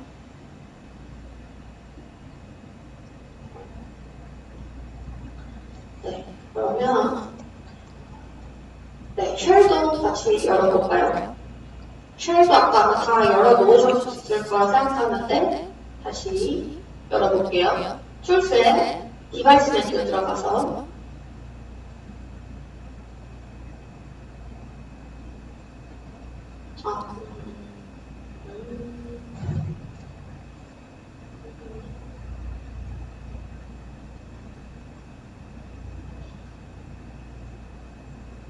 네.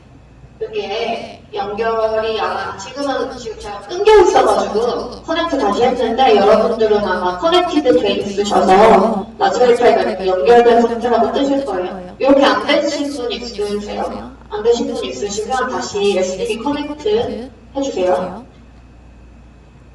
그러면 이렇게 오른쪽에 이렇게 디렉토리들 나오는 부분이 있거든요. 거기에 아무데서나 클릭하시고 툴쉘 눌러주시면 이렇게 쉘 화면이 뜨게 됩니다.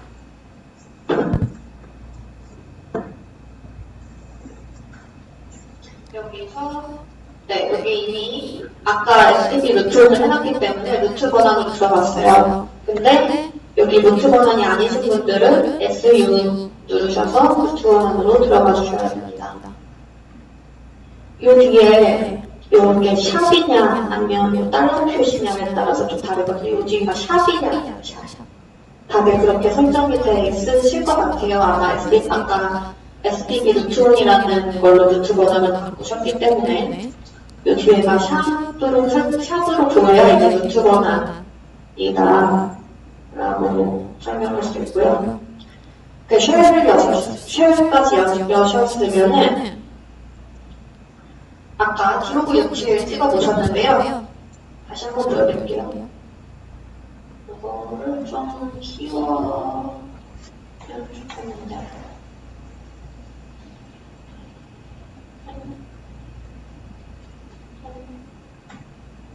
네.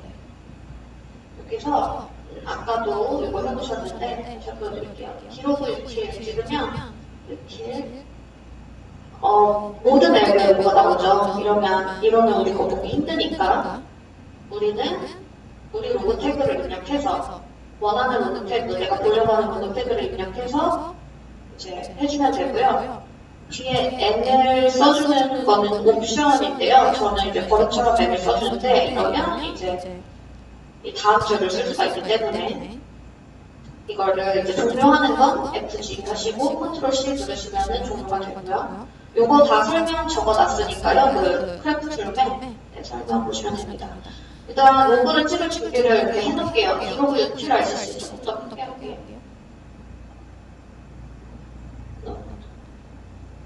네, 기록을 유치를 할 수 있을지 찍어놨습니다. 지금 아무 로고도 안 보이는 거는 우리가 지금 이 앱을 실행시키지 않았기 때문에 안 보이는 거고요. 그러면 이제 몇 가지 설정을 했으면 앱을 한번 실행해봅니다. 우리 소스로 한번 소스 코드 같이 볼까요? 소스 코드 보면은 여기 콜백들 아까 여기서 콜백들 있죠? create 앱이 실행될 때 돌리는 create 그 다음에 돌리는 컨트롤 앱이 종료될 때 돌리는 terminate 이 콜백들에다가 로고 한번 적어볼게요. 저는 그냥 여기 이제 언더바 D로 디버그 로고도 찍는 거고요. 제가 미리 이제 이렇게 준비해놨어요. 저는 그냥 create, terminate, 컨트롤이라고 써볼게요. 뭐 어떻게 쓰시든 뭐 상관없고 본인이 이제 알아보실 수 있게끔 적으셔서 어떤 순서로 돌리는지 아까 우리가 어떤 순서로 돌리는지 보긴 했지만 한번 로고로 찍어서 정말 어떤 순서로 돌리는지 한번 보려고 해요. 이렇게 로고 찍으셨으면 런치 시작해보겠습니다. 아까 하셨죠? 런 앱즈로 우클릭하셔서 런 앱즈로 런칭합니다.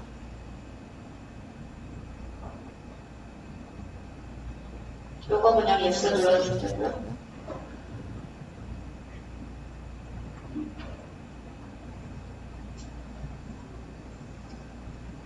그러면 이렇게 로고가 이렇게 보일 거예요. 앱이 실행됐기 때문에 create 돌렸고 그 다음에 create 다음에 바로 뒤따라서 컨트롤이 돌렸습니다. 근데 terminate는 안 돌렸죠. 왜냐하면 앱이 종료되는 코드가 없기 때문에 지금 앱이 종료되는 코드가 아무것도 없기 때문에 컨트롤까지 돌렸습니다. terminate 콜백이 돌리기 위해서는 그 앱이 종료가 돼야지 terminate 콜백이 돌리죠. 앱이 종료가 된 이벤트가 들어와야지 터미네이트 콜백이 돌리는데 앱이 종료되는 부분이 아무데도 없어요. 그렇기 때문에 터미네이트가 돌리지 않았습니다. 터미네이트를 돌리기 위해서는요. 앱 컨트롤까지 하고 앱을 종료시키는 API인 서비스 앱 exit, 서비스 앱을 종료시키는 API 서비스 앱 exit을 불러줄게요. 그러면 앱이 종료가 된다는 이벤트를 받을 거고 그제서야 이 이벤트 터미네이트 콜백이 불려서 이 터미네이트를 찍을 거예요. 이렇게 하고 다시 한번 러맨즈 해볼게요.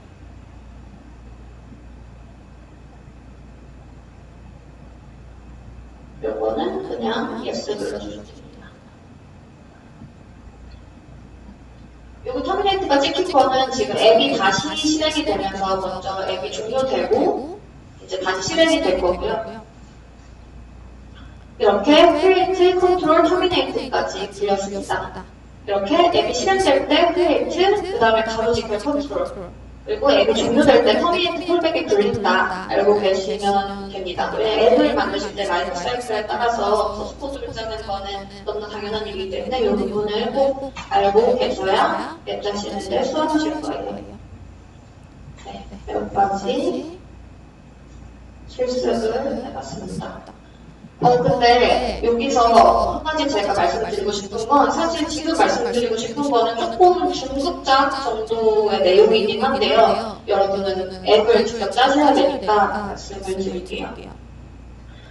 서비스의 크리에이티브 콜백, 그러니까 맨 처음에 앱이 실행되고 나서 직후에 불리는 그 크리에이티브 콜백은 아까 메인롯 설명드렸었는데 메인롯 진입하기 직전에 불려요. 이게 무슨 말이냐? 코드를 보면은 이 서비스의 크리에이트 같은 경우에는 리턴을 해요. 리턴 출력가 불리고 난 다음에 메인롯에 진입을 하는 거예요. 그 메인롯이 진입이 돼야 이제 렌더링이 시작되고 정말 앱이 실행이 되는 거거든요. 근데 이제 이 크리에이트가 불리고 나서 리턴이 돼야지만 메인롯이 실행이 된다. 그 말은 크리에이티브 콜백에서 너무 많은 인처리를 해서 리턴 출루가 늦게 되잖아요. 그러면 이제 런칭이 늦게 되는 거예요. 그래서 빠른 앱 런칭을 위해서는 크리에이티브 콜백을 간소하게 짜고 추가적인 부분들은 앱 컨트롤, 크리에이티브 콜백 다음에 앱 컨트롤 콜백이 바로 불리잖아요. 그래서 컨트롤 콜백에서 이제 많은 일들을 처리하면 된다. 그 부분이고 이와 관련된 좋은 포스팅이 있어서 공유 드리는데요. 이 포스팅은 아까 저희가 계속 보여드렸었는데 그 블로그 아까 계속 접속하셨던 블로그 있죠? 그 블로그를 운영하시는 분이 저희 튜터 해주신 맨 처음에 이제 소개해주신 윤진 연구원님 블로그인데 거기에 굉장히 자세하고 아주 좋은 내용을 올려주셨어요. 그래서 이거 읽어보시면 아마 앱 라이프 사이클에 대해서 조금 더 잘 아실 수 있을 것 같아서 좀 더 깊은 내용을 아실 수 있을 것 같아서 이렇게 올렸습니다. 네. 지금 4시 54분이고요. 요거 이제 마지막 타이머 하나 남긴 했는데 잠깐 쉬시고 마지막 요 타이머 부분 길지 않거든요. 타이머 부분 하고 강의 마치겠습니다. 일단 한 10분 정도 5시 5분 정도까지 쉬실게요. 네, 저희는 지금 이제 동영상을 보고 있으니까 실제 해커톤 강의할 때는 실제로 한 10분 정도 쉰 것 같은데 저희는 이 부분을 이제 생략하고 바로 다음으로 넘어가겠습니다. 다시 강의 시작하도록 할게요. 다들 자리에 앉으셨죠? 네. 이제 마지막 부분이고요. 마지막 부분은 짧아요. 그래서 잘 따라오시면 금방 끝날 것 같아요. 여러분들. 토요일, 즐거운 토요일 저녁을 보내기 위해서 조금만 더 강의를 조금만 더 잘 봐주시면 금방 끝날 것 같습니다. 네. 마지막으로 이제 오늘 정말 마지막 강의인데요. 마지막 설명해 드릴 거는 이코어 타이머예요. 이코어 타이머는 그러니까 타이머라는 단어는 굉장히 익숙하시죠? 그러니까 보통 앱에서 타이머라고 하면은 어떤 특정 간격으로 뭔가를 호출해주는 거를 타이머라고 주로 많이 하거든요. 타이젠도 그 타이머가 있어요. 이코어 타이머라고 하는 타이머인데, 이거를 한번 설명을 잘 드려볼게요.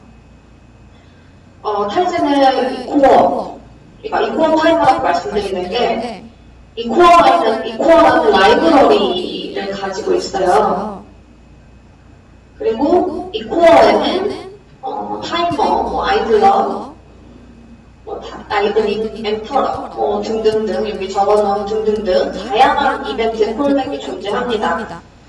그 이코어 라이브러리가 가지고 있는 게 그 중에 하나가 이제 타이머고요. 가장 많이 쓰여요, 타이머는. 이름만 봐도 가장 많이 쓰이겠죠? 가장 익숙하니까. 그리고 이 타이머라는 건 지금 방금 말씀드렸듯이 주로 특정 간격으로 특정한 호출할 수 있게끔 해주는 기능을 일컫습니다. 타일럿에서 이 코어 라이브러리에 있는 이 타이머는 굉장히 간단하게 이 기능을 수행할 수 있게 해줘요. 그래서 같이 한번 보실게요. 타이머는 아까 그 강의 초반에도 말씀드렸었는데요. 다음 주 토요일에 센서를 연결해서 이제 뭔가 실습을 하실 텐데 그때 주고 창 쓰실 거예요. 그렇기 때문에 오늘 잘 기억을 해두시면은 굉장히 다음 주 토요일에 편하게 사용하실 수 있을 것 같아요. 이 코어 타이머 API는요, 여기 링크 제가 걸어놓는데 API가 이렇게 있어요. 이렇게 쭉 있는데 이거를 다 뭐 아실 필요는 없고 저희는 두 가지만 알면 됩니다. 이코어 타이머 add랑 이코어 쪽 밑에 이코어 타이머 delete, 이코어 타이머 tel 이 두 가지만 알면 됩니다.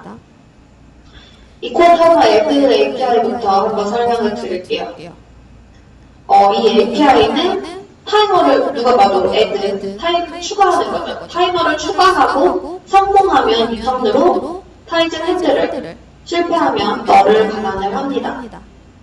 그리고 첫 번째 입장, 인터벌은 설정하는 시간 간격이에요. 타이머가 언제 한 번에 굴릴지 시간 간격을 설정하는 거고요. 이 시간 간격대로 이 뒤에 펑션, 이코어 타이머 펑션, 콜백이 이렇게 굴리게 됩니다. 이거 설정하는 간격으로 이 펑션 콜백이 굴리게 되는 거예요. 그리고 이 타이머 인터벌은 초 단위로 설정을 합니다. 그리고 이 끝에 세 번째 입장 데이터, 보이드 포인터 데이터는 이 펑션 콜백, 펑션 콜백의 매개 변수로 전달을 할 수가 있습니다. 이제 펑션 콜백을 부를 때 여기 어떤 데이터를 넣으면 그 펑션 콜백으로 전달이 되는 거예요. 그리고 펑션 콜백이 이제 호출되면 요 콜백이 호출이 되면 1 또는 0 값을 반환해야 되는데요. 1은 이코어 콜백 리뉴라고 하고요. 0은 이코어 콜백 캔슬이라고 합니다. 여기 타이머에서는요. 이코어 타이머에서는 1 또는 0을 이렇게 불러요. 이 두 개, 그러니까 1이냐, 0이냐, 그러니까 리뉴냐, 캔슬이냐에 따라서 이 펑션 콜백의 굉장히 바뀌는데요. 리턴으로 이 펑션 콜백, 이 두 번째 펑션 콜백이 내가 설정한 시간 간격을 불렸을 때 리턴을 리뉴를 하면 다음 틱에 콜백 카드가 다시 호출됩니다. 그러니까 예를 들어서 제가 이거를 2초로 설정을 해놨어요. 그 2초 뒤에 그 펑션 콜백이 불릴 텐데요. 내가 리턴을 이 펑션 콜백 끝날 때 리턴을 리뉴를 했어요. 그러면 다음 2초 뒤에 이 펑션이 또 불리는 거예요. 근데 내가 만약에 캔슬을 리턴을 했어요. 캔슬 리턴을 하면은 콜백 카운트에서 다시 호출되지가 않습니다. 즉, 내가 이 펑션 콜백, 2초로 설정해갖고 펑션 콜백을 해놨는데 2초 뒤에 펑션 콜백이 불렸는데 내가 바로 캔슬을 했어요. 그러면 2초 뒤에는 안 불리겠죠. 네, 그런 의미라고 보시면 됩니다. 그리고 여기서 중요한 점 하나는 이제 캔슬이 되면 자동으로 타이머 핸들, 아까 리턴 받았던 이 타이머 핸들을 자동으로 삭제를 합니다. 그렇기 때문에 이제 이코어 콜백 캔슬로 이걸 반환하는 경우에는 제거된 타이머 핸들에 넣어서 이코어 타이머 딜리트로 중복 제거가 되지 않도록 해야 합니다. 이 부분을 주의하셔야 되는데 요거는 어차피 뒤에서 실습을 하면서 같이 보실 거예요. 이런 게 있다. 네, 정도 보시고 실습 때 정확히 이해하시면 됩니다. 즉, 요거 한번 예시 한번 써봤는데요. 요게 펑션 콜백이에요. 그래서 내가 예를 들어 2초로 설정을 했으면, 그러니까 인터벌 2초 설정을 했으면 2초 뒤에 얘가 불릴 거예요. 얘가 불리는데 리턴을 캔슬을 하면은 다시 불리지 않겠죠. 근데 요게 이제 불리면 타이머 핸들도 삭제가 되기 때문에 타이머에 명시적으로 너를 넣어서 이제 나중에 중복 제거되지 않도록, 중복 제거되면 세이브 포인트 나서 앱 죽거든요. 중복 제거되지 않도록 타이머 너를 해줍니다.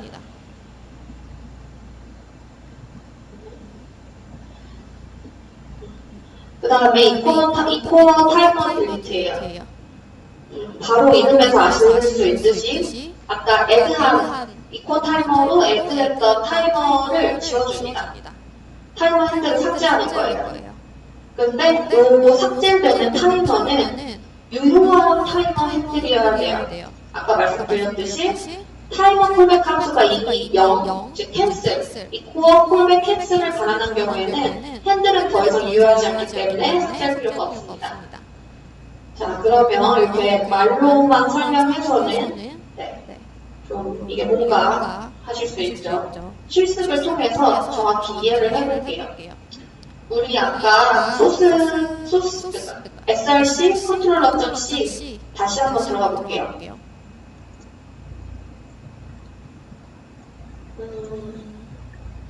얘는 지워주고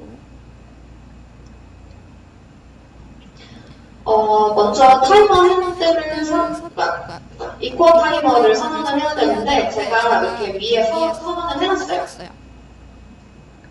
이 부분에 선언된 거 한번 확인하시고요. 그러면 이퀄 타이머 애드 요 이퀄 타이머 애드로 한번 타이머를 만들어 보겠습니다. 저는 여기에 만들어 볼게요. 서비스 앱에는 꼭 지워주세요. 이거 지워버려야겠다. 지워주세요. 요거 살아있으면은 앱이 죽어버리니까. 이코어 서비스 앱 컨트롤러에서 이코어 타이머 애드 하겠습니다. 그리고 여기에 2초에 한 번씩 타이머가 불리도록 저는 설정을 할게요. 2초에 한 번이고 더블 타입이기 때문에 이 첫 번째 이제 더블 타입이기 때문에 2.2초, 2.0으로 써줍니다. 그리고 이제 이 2초에 한 번씩 불릴 펑션 콜백. 제가 이미 사실 만들어 놨어요. 그러니까 빈 껍데기긴 한데 여기에 이미 이 펑션 콜백을 만들어 놨어요. 이 콜백 이름은 넣어줍니다. 그러면 이 콜백이 2초에 한 번씩 불린다는 의미예요. 그리고 이제 마지막은 데이터로 매개 변수, 이 콜백으로 넘어가는 매개 변수를 설정하는 인자인데 뭐 넘길 거 없으니까 저는 넣어줄게요. 이렇게 타이머를 설정을 합니다. 이렇게 설정하면 방금 말씀드렸듯이 2초에 한 번씩 난 요 콜백을 쓰는 거야. 이런 의미가 됩니다. 그럼 이제 요 콜백을 설정을 해야 되는데 저는 이렇게 해볼게요. 여기 밑에 물론 코드가 있긴 한데 이렇게 지정을 해볼게요. 지정한 시간 간격으로 5번을 호출할 거예요. 근데 첫 번째부터 네 번째까지는 콜백 함수가 다시 호출되도록 하고 마지막 5번째 호출에서는 더 이상 콜백 함수가 불리지 않도록 설정을 할 겁니다.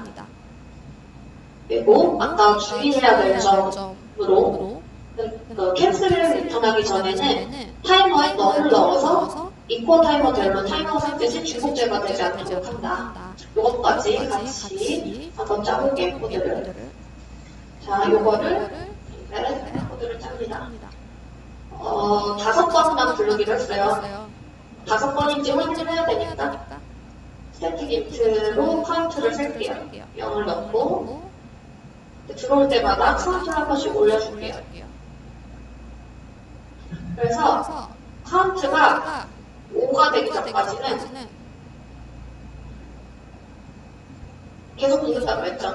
첫 번째부터 네 번째까지는 계속 호출을 할 거예요. 그렇기 때문에 리턴은 이퀄 콜백 리뉴를 해줍니다. 이거 50으로 되거든요. 첫 번째부터 네 번째까지는 호출을 해줄 거예요. 그리고 이제 5번째 들어오면은 이렇게 호출을 더 이상 하지 않도록 캔슬을 해주겠습니다.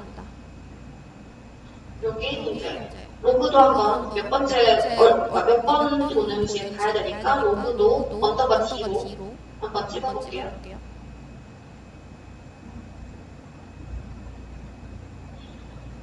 몇 번째 타이머인지 로그를 이렇게 찍어보겠습니다. 얘도 마찬가지로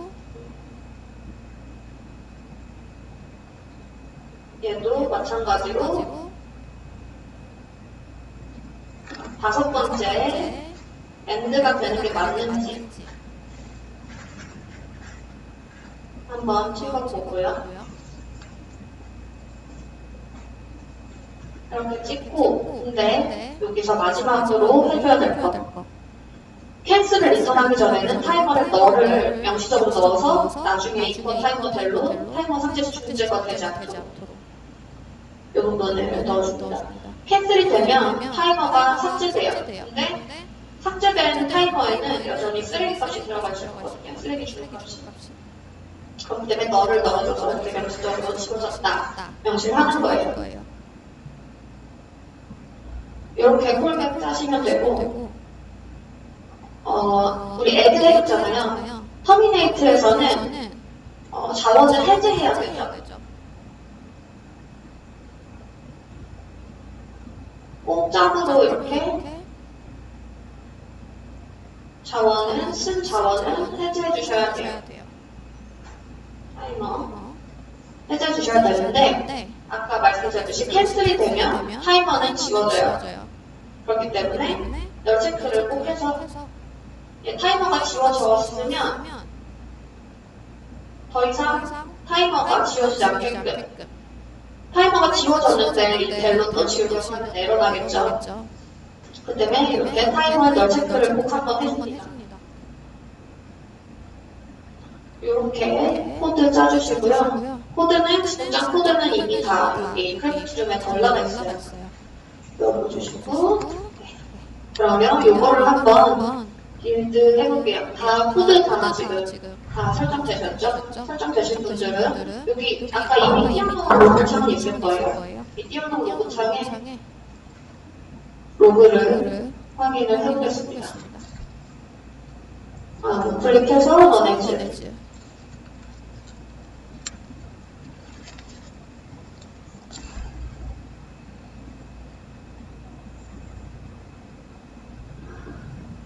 그럼 크리에이트 굴렸고 컨트롤 굴렸어요. 그 다음에 첫 번째 타이머 굴렸고 2초 뒤에 두 번째 타이머 굴리고, 네, 세 번째, 네 번째, 다섯 번째까지 굴린 다음에 엔드 됐습니다. 여러분도 다 이렇게 나오고 계신가요? 잘 안 되시는 분은 손 들어주시면, 네, 다 튜터분들이 알려주실 겁니다. 이렇게 잘 되나요? 지금 터미네이트가 굴리지 않은 이유는 종료된 부분이 없죠. 앱을 종료시키지 않았기 때문에 터미네이트 콜백이 굴리지 않은 겁니다. 그래서 터미네이트 로고가 찍히지 않은 거고요. 지금 앱은 아이들 상태에 있는 거죠. 지금 타이머 이벤트를 모두 처리하고 지금 앱은 아이들 상태로 다른 이벤트를 기다리고 있는 상황이에요. 앱은 종료되지 않았고,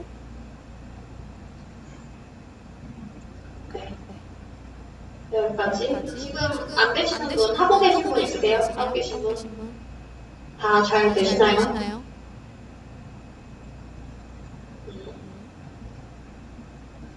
로그가 이렇게 잘 나와야 됩니다. 이거 타이머 이제 계속 쓸 거예요. 계속 쓸 거고, 여러분이 앱 만드실 때도 아마 쓰이게 될 거라고 생각하고, 네. 그래서 이렇게 지금 방금 보셨듯이 로그가 이렇게 나오면 성공입니다. 혹시 잘 안 되시는 분들 위해서 여기 실습 전체 코드도 올려놨고요. 이제 그리고 하시는 분 있으면 계속 하시면서 들으시면 돼요. 한 가지 이제 또 말씀드리고 싶은 게 그러니까 여러분들의 앱을 짜셔야 됩니다. 계속 말씀드리지만 앱을 직접 이제 IoT 앱을 직접 만드실 거기 때문에 타이머를 쓸 때 고려해 주셔야 될 부분이 있어요. 뭐냐면 타이머는 CPU 프로세스에 따라서 지연 수출이 발생할 수 있다는 거예요. 그래서 정교하고 완벽한 시간을 보장하지 않습니다.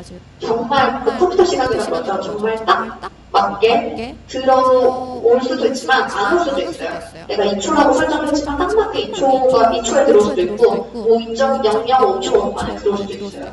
왜냐하면 지금 이제 계속 말씀드리는데, 렌더링이 완료된 후에는, 그러니까 렌더링이 완료되고, 모든 작업이 완료되면 메인북은 다음 루트까지 아이들 상태, 대기 상태로 이제 기다리고 있어요. 그리고 이제 이벤트가 들어오면, 메인북은 아이들 상태에서 이제 깨어나서 그 이벤트를 처리하게 되죠. 그런데 이제 그 처리되는 순서는요, 그 Q에 쌓인 순서예요. 그러니까 이벤트가 순서대로 이렇게 쌓여 있다가 그 순서에 따라서 들어온 순서에 따라서 차례차례 이제 아이들 상태에서 깨어나서 차례차례 이벤트를 이제 순차적으로 해결을 해요. 처리를 해 나갑니다. 근데 타이머 이벤트가 만약에 순서상으로 이만큼 큐가 쌓여 있는데 이 뒤에 타이머 이벤트가 올 거예요. 큐가 이미 쌓여 있는 상태에서 맨 마지막에 타이머 이벤트가 들어갔어요. 그 다음에 이벤트가 굴렸어요. 그럼 첫 번째 이벤트부터 차례대로 수행을 할 텐데, 그러다 보니까 이제 앞에 처리해야 될 이벤트가 많으면 이 타이머 이벤트는 늦게 처리가 되는 거죠. 그래서 많은 이벤트를 처리하는 경우에는 운동시간, 그러니까 내가 운동한 시간과는 다르게 조금 지연이 발생할 수 있다. 그래서 앱을 짜실 때 너무 많은, 그러니까 타이머 실행하실 때 너무 많은 일 처리를 하게 만들면 운동한 시간이 안 걸릴 수 있으니 주의하시면 좋겠다, 이 말씀을 드리고 싶습니다.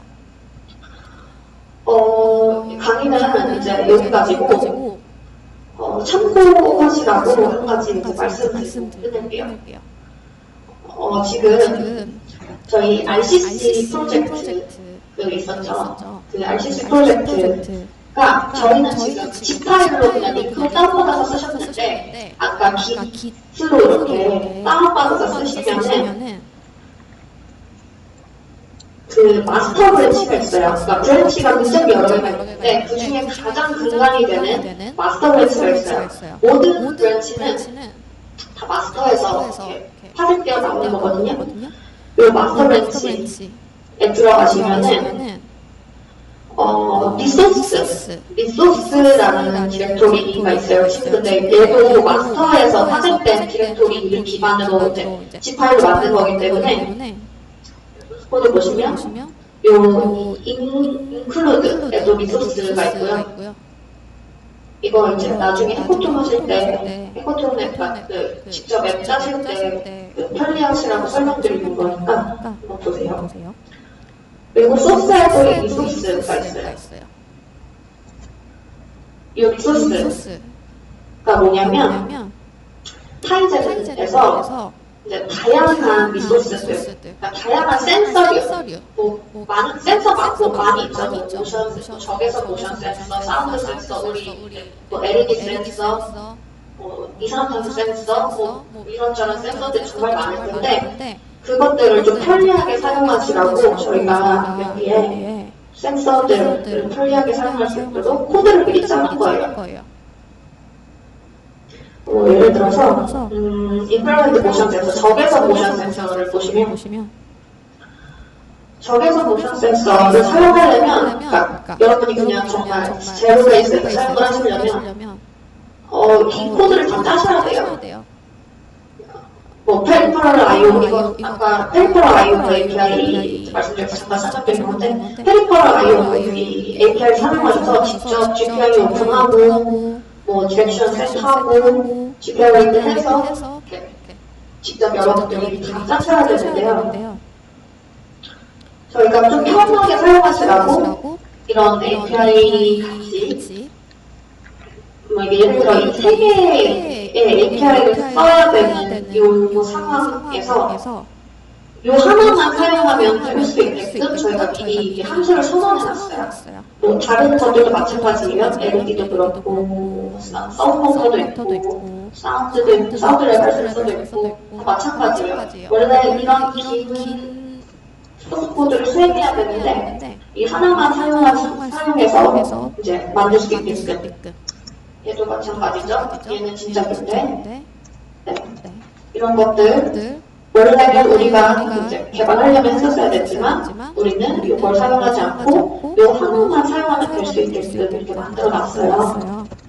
그래서 여러분은 이 센서 이름, 그러니까 저희가 근데 세상에 있는 모든 센서들을 다 당연히 만들어놓지 못할 거잖아요. 근데 저희가 좀 유명한 센서들이나 이게 자주 사용하는 센서들을 제가 만들어놨거든요. 그래서 여러분이 이거 코드를 참고하셔서 개발하실 때 참고하셔서 사용하시면 아주 편리하게 사용하실 수 있을 거예요. 레퍼런스도 될 수 있고요.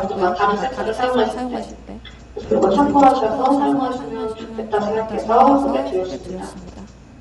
이거 이제 보시려면은 지금 지 파일이 아니라 깃에서 다운받으셔서 마스터 브랜치 걸로 보시는 게 최신 코드를 보실 수 있을 거예요. 모델 명리, 프로토콜 확인하고 사용하시면 됩니다. 뭐 GPIO 이거는 그러니까 인플라이트 모션 센서 같으면 GPIO로 썼던 거였고 여기에 그 조도 센서 있어요. 다음 튜토리얼 할 건데 조도 센서 같은 경우는 이렇게 I2C를 사용합니다. 프로토콜 확인하시고 사용하시면 돼요. 네, 요거는 이제 개발하시는 데 참고 제시라고 설명드릴 거고요. 제가 오늘 이제 강의한 내용들은 굉장히 이제 축약된 버전이잖아요. 그러다 보니까 설명이 안 된 부분들이 사실 많아요. 그래서 좀 자세히 아셨으면 좋겠다는 부분은 링크를 달아놨으니까 이렇게 집에 가셔서 혹시 보시게 되면 링크 부분들도 한 번씩 확인해 주시면 좋을 것 같습니다. 네, 제 강의는 오늘 여기까지였고요. 토요일날 너무너무 고생 많으셨습니다. 감사합니다. 네, 유튜브 영상 여기까지 보고요. 이제 오늘 미션을 보여드리겠습니다. 오늘 미션은 사실 실습으로 진행된 게 아니기 때문에 저희가 오늘 강의 중에 언급한 그 단어 하나를 맞추는 걸 미션으로 꼽아왔어요. 그 제가 설명으로 여러 차례 드리긴 했는데요. 지금 여러분들이 갖고 있는 그 라즈베리파이에서 사용하고 있는 이미지는 헤디드 이미지라고 말씀드렸어요. 그리고 헤디드 이미지는 당연히 이제 이 디스플레이와 연결해서 사용할 수 있는 이미지입니다. 그리고 이 디스플레이로 화면을 표시하는 이제 앱을 띄워서 보게 될 텐데, 그때 그 앱은 UI 애플리케이션이라고 말씀드렸어요. 근데 이제 헤디드와 대비되는 또 하나의 이미지 스타일이 있는데, 이제 그 이미지 스타일은 이제 헤드리스이고요. 그 헤드리스는 디스플레이가 없기 때문에 UI 관련된 요소를 쫙 빼가지고 앱을 개발하고 그 앱의 형태는 뭐다 라고 이제 말씀드렸어요. 그럼 여기 물음표에 해당하는 게 단어가 하나가 있는데 이 단어 하나를 맞추는 게 오늘 미션이고요. 이 단어에 해당하는 빈 파일, 이 단어가 이제 파일 이름인 이제 빈 파일 하나 만드셔가지고 내용물은 채우실 필요 없고 그걸 GitHub에 올려주시면 됩니다. 예를 들어서 이 물음표가 뭐 타이젠이다 그러면 타이젠 이름을 가진 파일 하나 만드셔가지고 그 내용은 그냥 빈 텍스트 파일로 만드시면 되겠네요. 그래서 그 타이젠 파일 자체를 여러분들의 GitHub에 푸시해 주시면 됩니다. 네, 일단 이게 오늘 미션이고요. 그러면 다음 시간에 이제 다시 뵙도록 하겠습니다. 감사합니다. 고생하셨습니다.